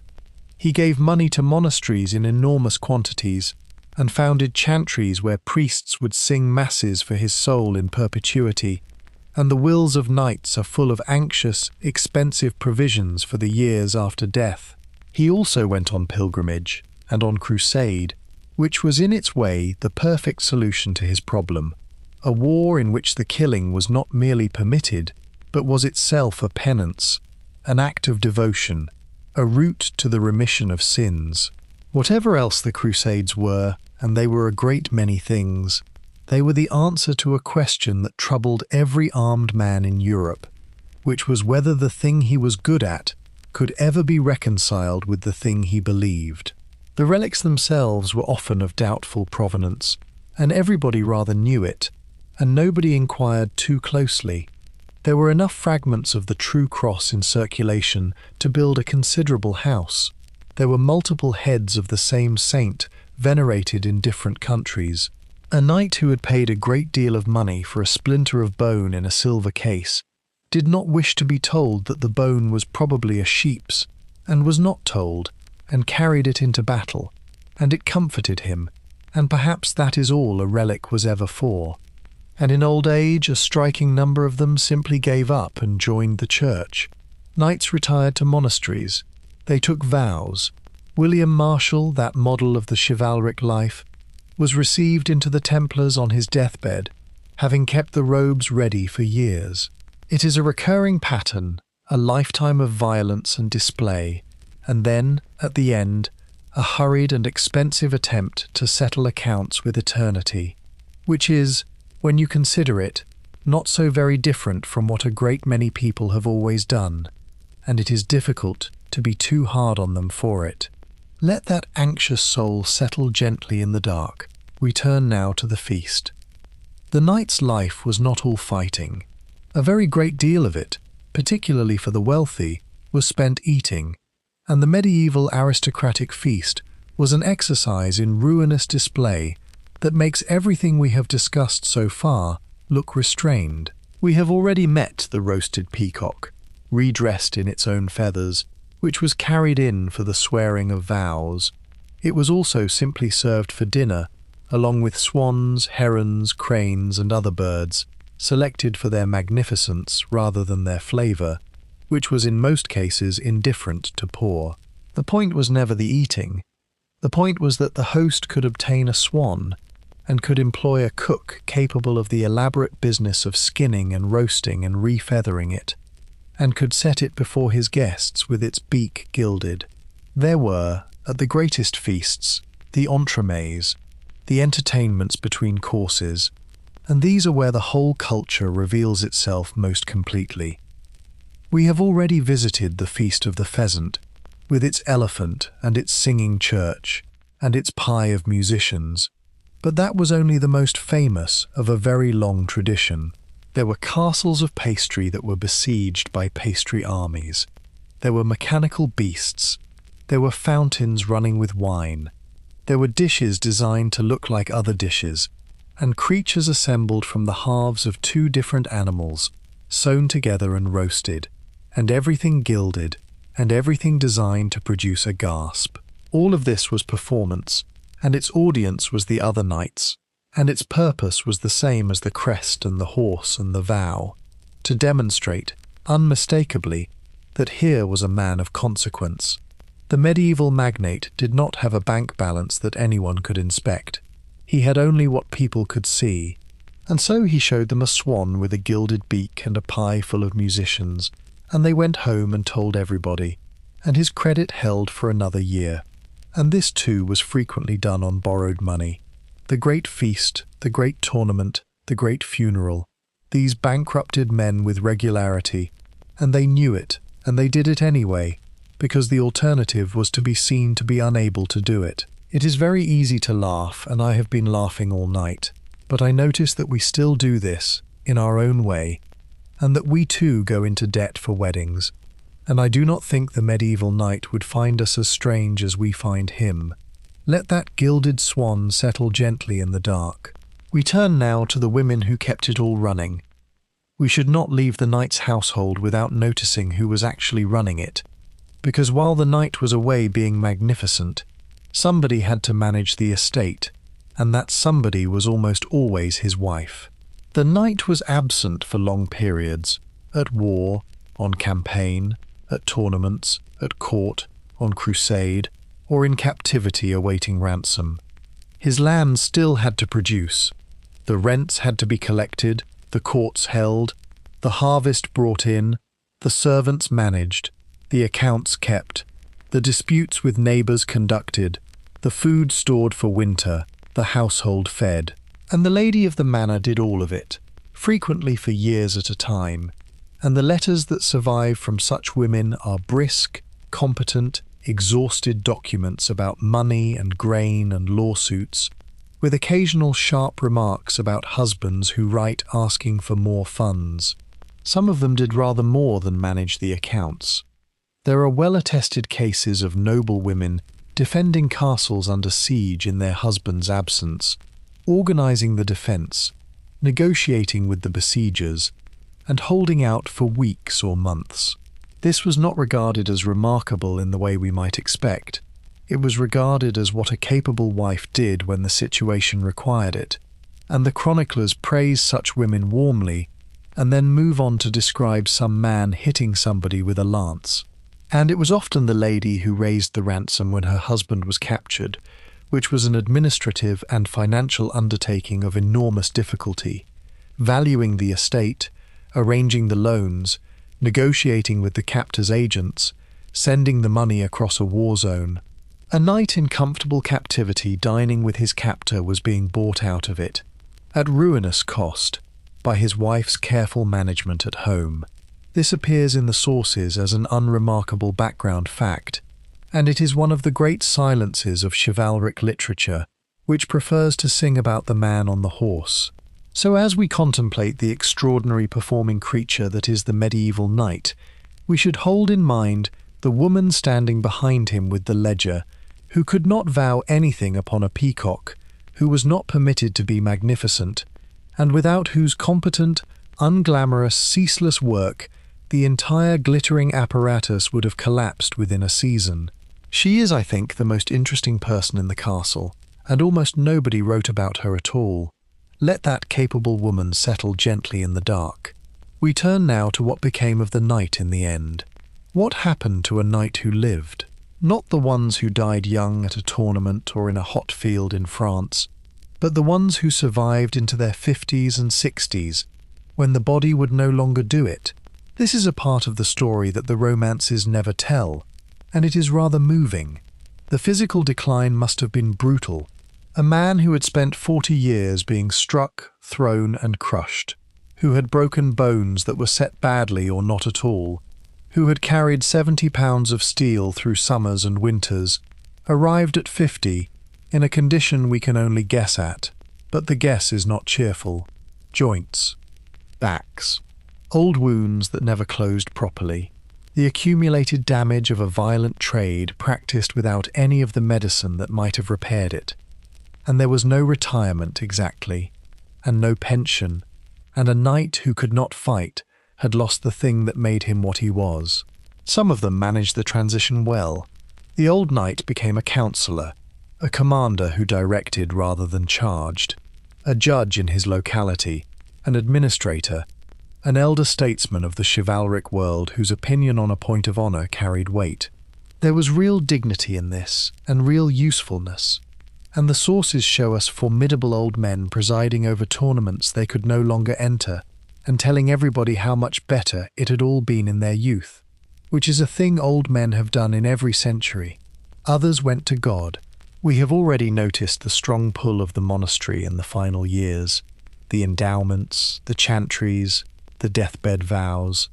A man who had spent his life in the pursuit of worldly glory, and who now had time to think about it, often thought about it very hard indeed, and did not always like what he saw.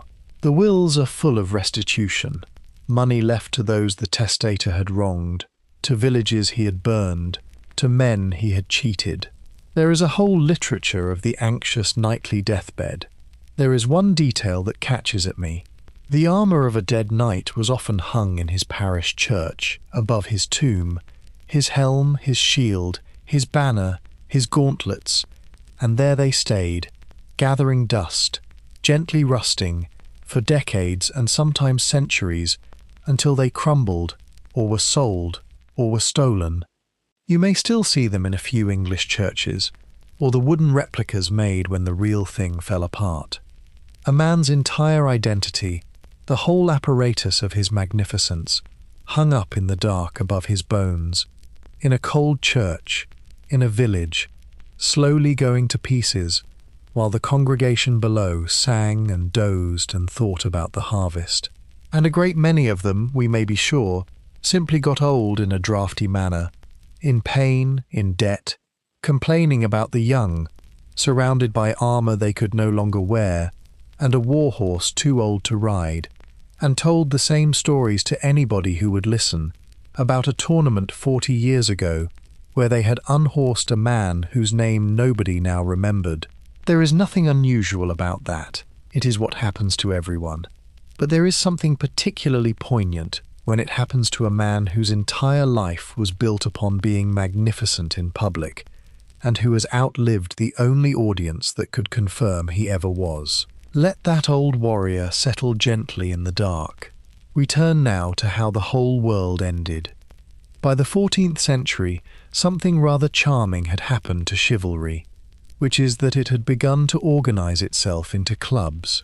Kings founded orders of knighthood, with memberships and statutes and robes and badges and annual dinners, and these were among the most fashionable institutions in Europe, and they were, when you look closely, an exceptionally well-dressed form of networking. The English king founded the Order of the Garter, whose membership was strictly limited, whose insignia was a blue garter worn below the left knee, and whose motto concerned the shaming of those who think evil of it. The origin story, which may be entirely invented, holds that a lady's garter fell from her leg at a dance, and the king picked it up and bound it round his own knee, and rebuked the sniggering courtiers with those words. Whether or not this happened, the fact that it was the story they chose to tell about themselves is delicious. An order of the greatest knights in the kingdom, founded, allegedly, to defend a woman from being laughed at over her underwear. The Burgundians founded the Order of the Golden Fleece, richer and even more elaborate. There were orders of the Star, and the Sword, and the Ermine, and the Bath, and a dozen others, each with statutes, each with a limited membership, each conferring immense prestige, each requiring the member to attend certain feasts, and wear certain collars, and behave in certain ways. Membership was in the gift of the king, which was rather the point. It cost him nothing, and it bound the most powerful men in his kingdom to him, with ties of honour and vanity. The robes deserve a word. The Garter Knights wore blue mantles, the Golden Fleece wore crimson. There were hoods and collars and badges and specific occasions on which each must be worn, and the statutes specified all of it in detail, and fines were levied on members who turned up improperly dressed. Grown men, who had killed people, were fined for wearing the wrong hat to dinner, and they took it seriously. Men schemed for years to be admitted. Foreign princes were courted with the offer of a collar. The statutes of the orders included provisions for the trying of members who had behaved dishonourably, and men were expelled, and expulsion was ruinous. The whole thing was a formalization of everything we have discussed tonight, reputation made into an institution, with paperwork. It survives, of course. Britain still has the Garter, and it is still in the gift of the sovereign, and men still very much want it, and there is a chapel and a procession and hats. Nearly 700 years later, the most successful invention of the age of chivalry turns out to have been not the armour or the joust, but the exclusive club, which suggests that we have understood something important about what these men actually wanted. Let those elegant clubs settle gently in the dark. We turn now to the strangest tourist trade in medieval Europe. Here is a piece of the later Middle Ages that almost nobody knows about, and it is entirely extraordinary, and it illustrates the whole chivalric mentality better than anything else I could show you. By the 14th century, the crusading ideal was in poor health. The Holy Land was lost. But the Teutonic Knights, a military order, were conducting a long war on the frontier of pagan Lithuania, in what is now Poland and the Baltic, and they hit upon an arrangement of genius. They invited the knights of Europe to come and join them for the season, and they came, in numbers.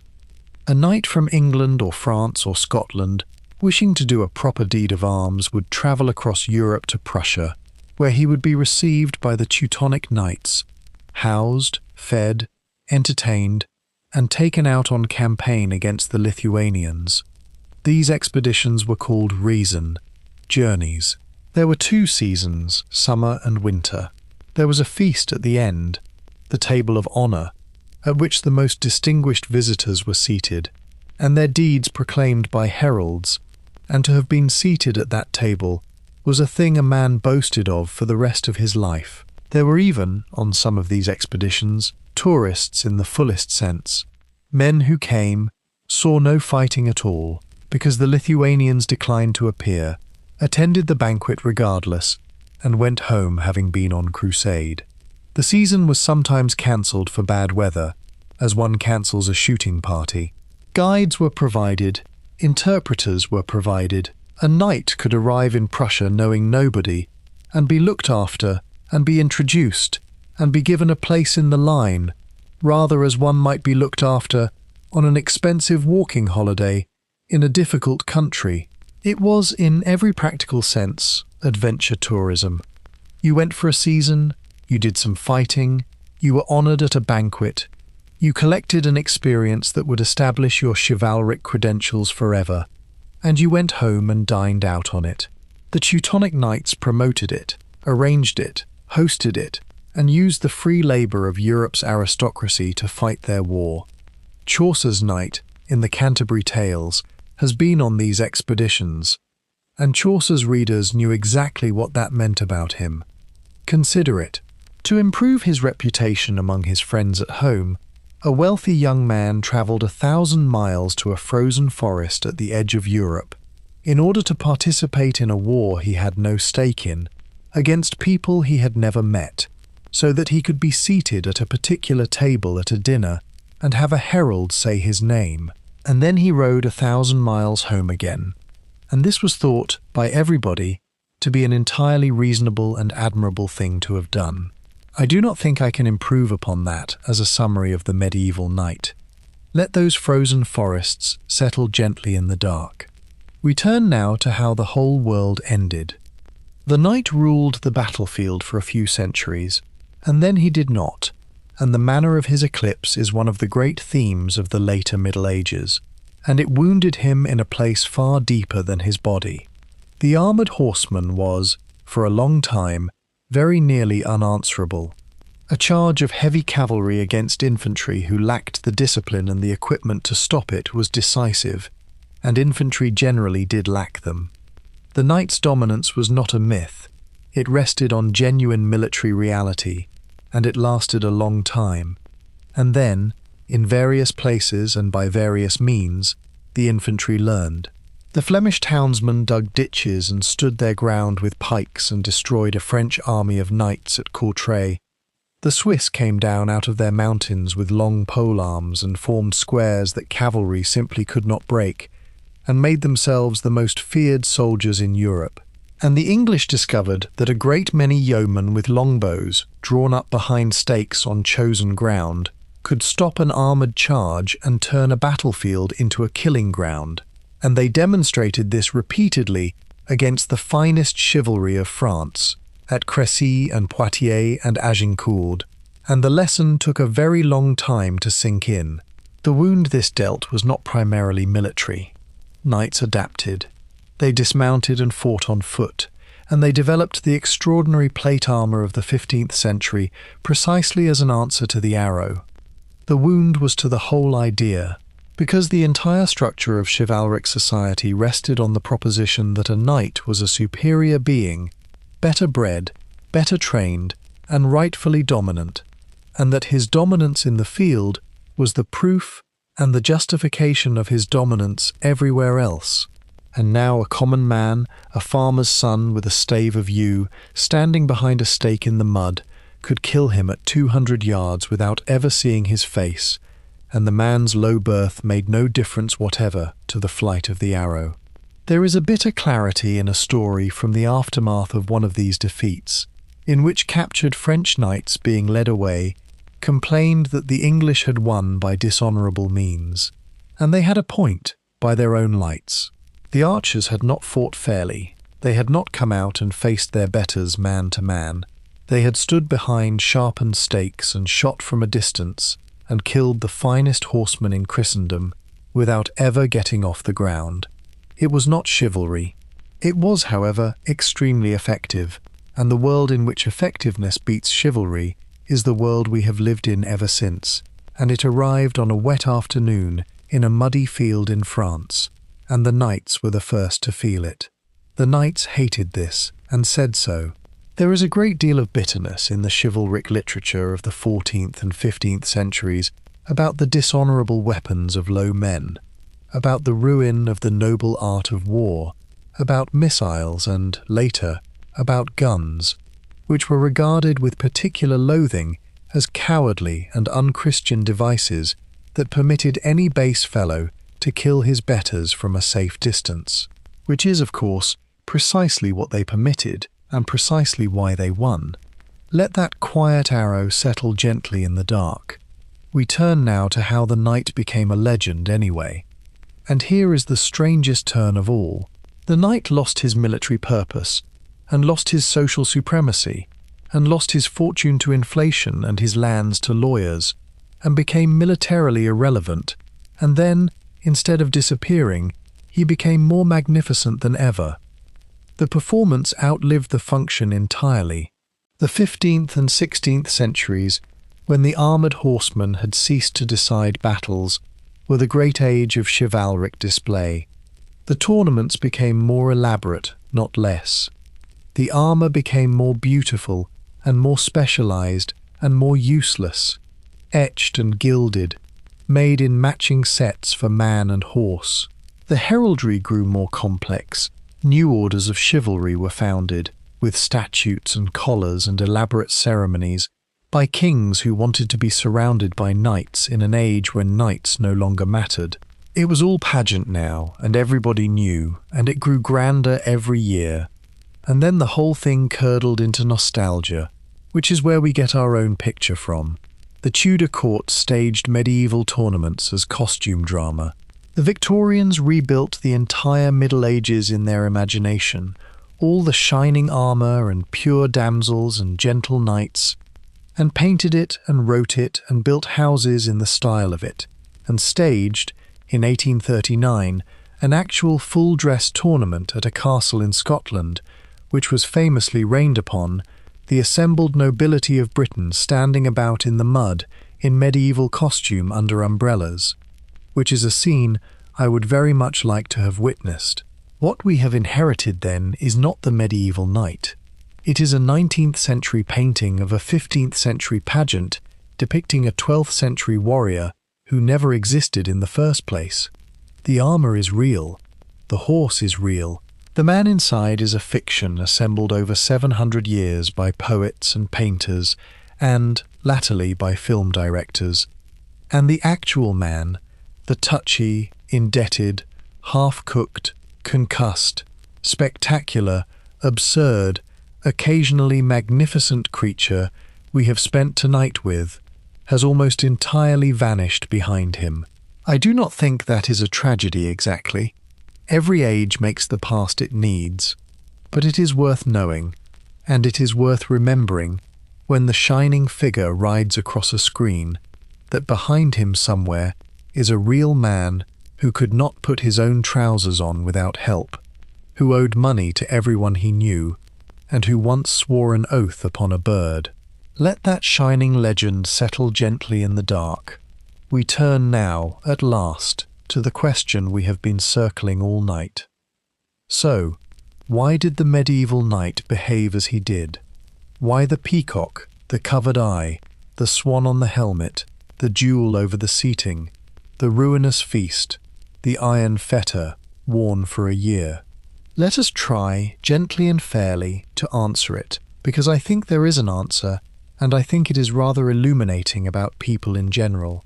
Begin with the fact that honour was external. It existed in the opinions of other men, and could not be verified by any private test. A man could not simply be brave. He had to be seen to be brave, and seen repeatedly, because a reputation is a perishable good.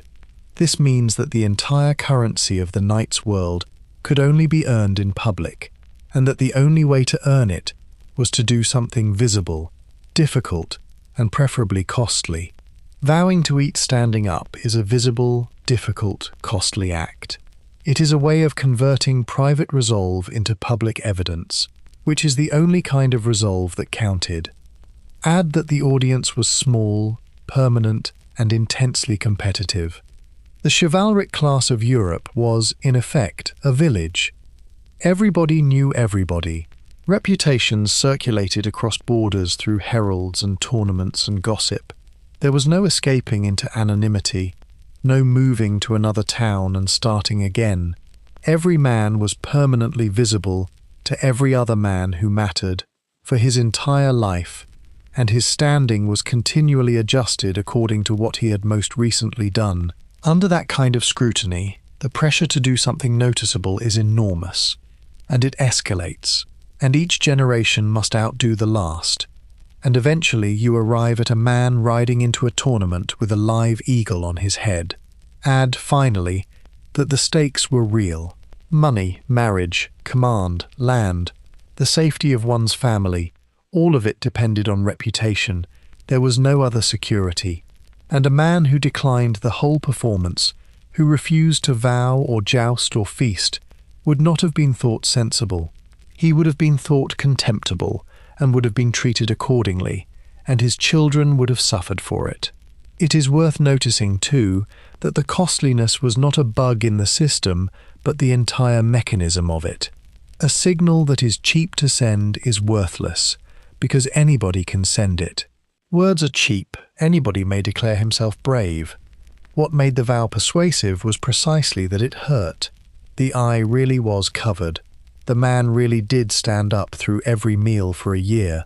The fortune really was spent on a swan that would be worn twice. The cost was the message. A display that costs you nothing proves nothing, and everybody in that culture understood this in their bones, without ever putting it into words, and so the displays grew steadily more expensive because only the expensive ones worked. Which means that the medieval knight was not mad at all. He was doing precisely what his situation demanded, at considerable personal cost, with great courage, in pursuit of ends that were entirely real within his world. It only looks insane from outside. And that, I think, is the useful thought to take away, and it applies rather uncomfortably close to home, that any culture's costly, competitive, escalating displays look ridiculous from the outside and feel absolutely necessary from within, and that we are all, at this moment, doing something with our lives that would strike a medieval knight as the purest lunacy, and that we could no more stop doing it than he could take the eagle off his head. Let that thought settle gently in the dark. We turn now to the men themselves. Before we let them go, let us think for a moment about the actual men, because it is easy to lose them behind the armour, which is precisely what the armour was for. Somewhere in the 14th century, a boy of 7 cried himself to sleep in a strange house among strangers, having been sent away from his mother that morning, and got up the next day and learned to serve at table. Somewhere a squire of 19 stood in a chapel all night, with his sword on the altar, exhausted and cold and full of an enormous solemn joy, and could not have told you why his eyes kept filling. Somewhere a man of 30 lay in his tent the night before a battle, and made his confession, and thought about his children, and was frightened, and told nobody, because a knight does not say such things. Somewhere a man rode home from a war that had gone badly, and found that his horse was dead, and his ransom had ruined his wife's family, and his reputation was in question, and he sat in a cold hall and wondered how it had come to this. Somewhere an old man in a monastery paid a priest to sing masses forever, for a village he had burned when he was 22, and could still see it, and did not expect to be forgiven, and paid anyway.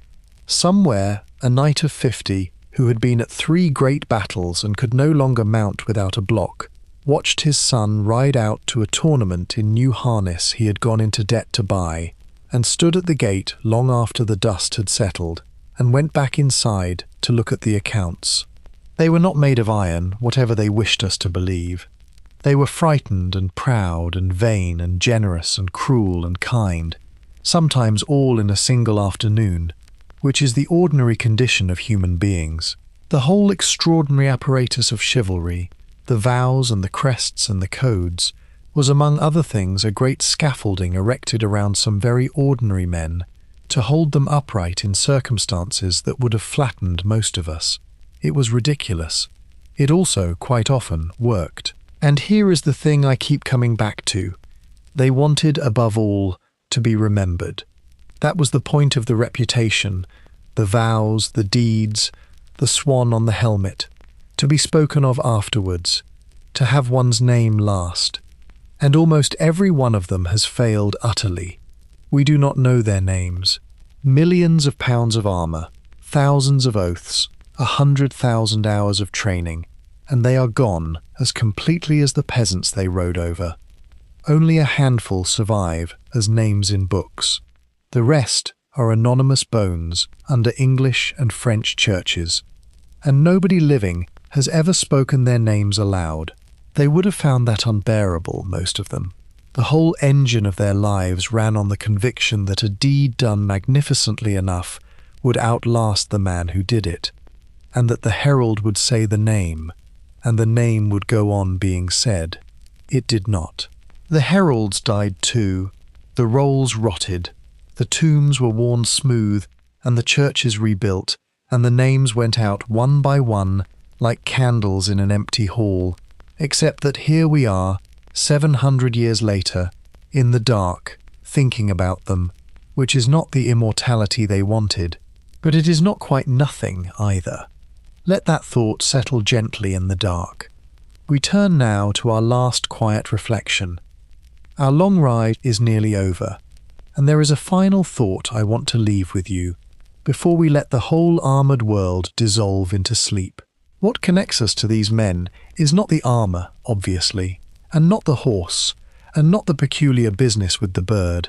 What connects us is the thing underneath all of it, the desperate, universal, entirely ordinary need to be thought well of, to have one's worth confirmed by others, to be seen. That is what drove a man to cover his eye for a year, and it is not a medieval affliction. It is simply what we are, wearing whatever costume the century provides. We have our own vows too, if we are honest, and our own iron rings. We announce things publicly, so that we cannot back out of them.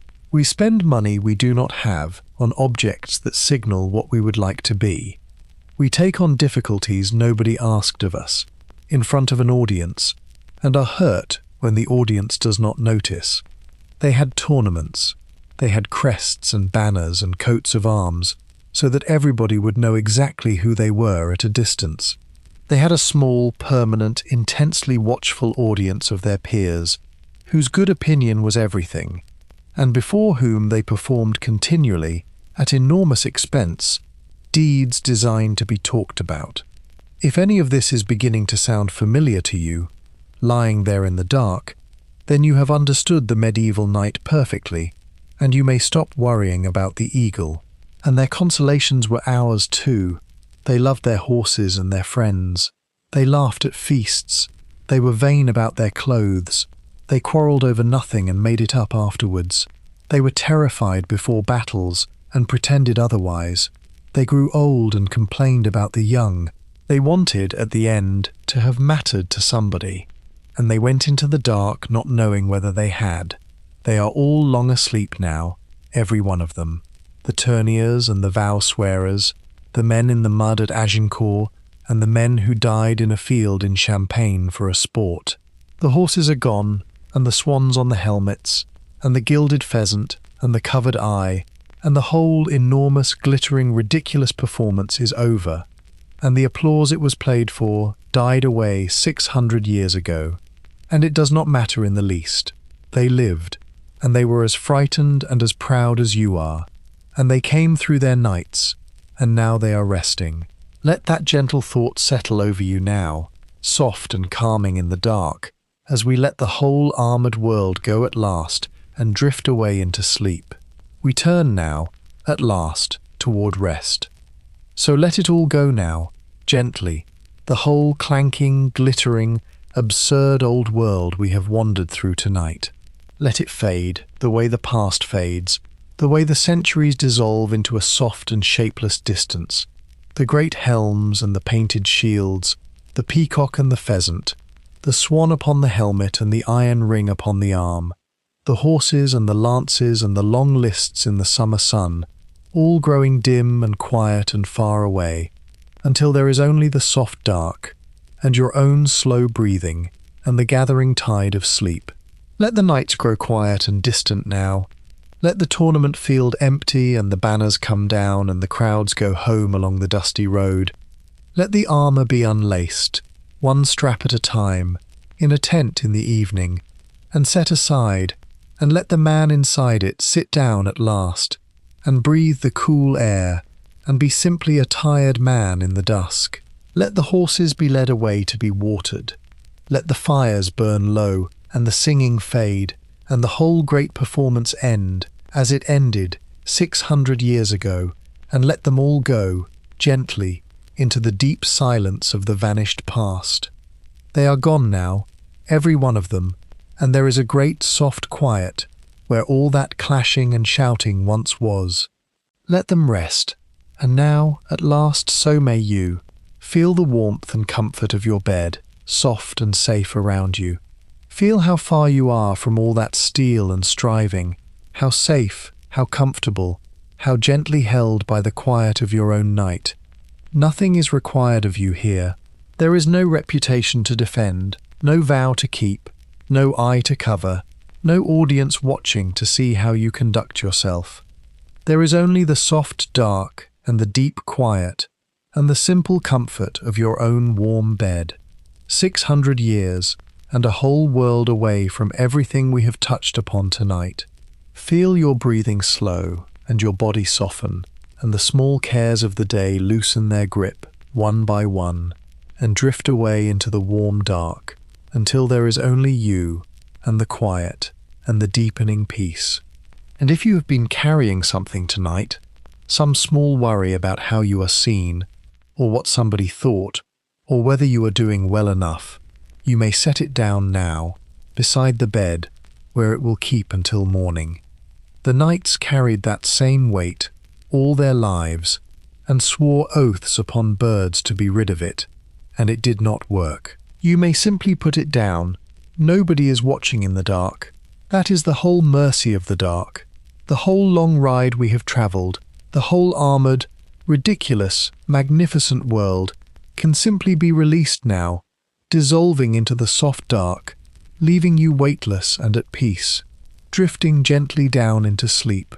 And if any last image lingers at the edge of your thoughts, some banner stirring in the evening air, some horse cropping grass at dusk, some empty helmet lying on the grass with the light going out of the steel, let it grow soft now, and slow, and distant, the way a dream dissolves as you slip past its edge into sleep, the images dimming, the world fading, the whole medieval world dissolving quietly into the warm and shapeless dark. You can simply let it drift away, like the day itself, like the centuries themselves, out into the quiet and gone.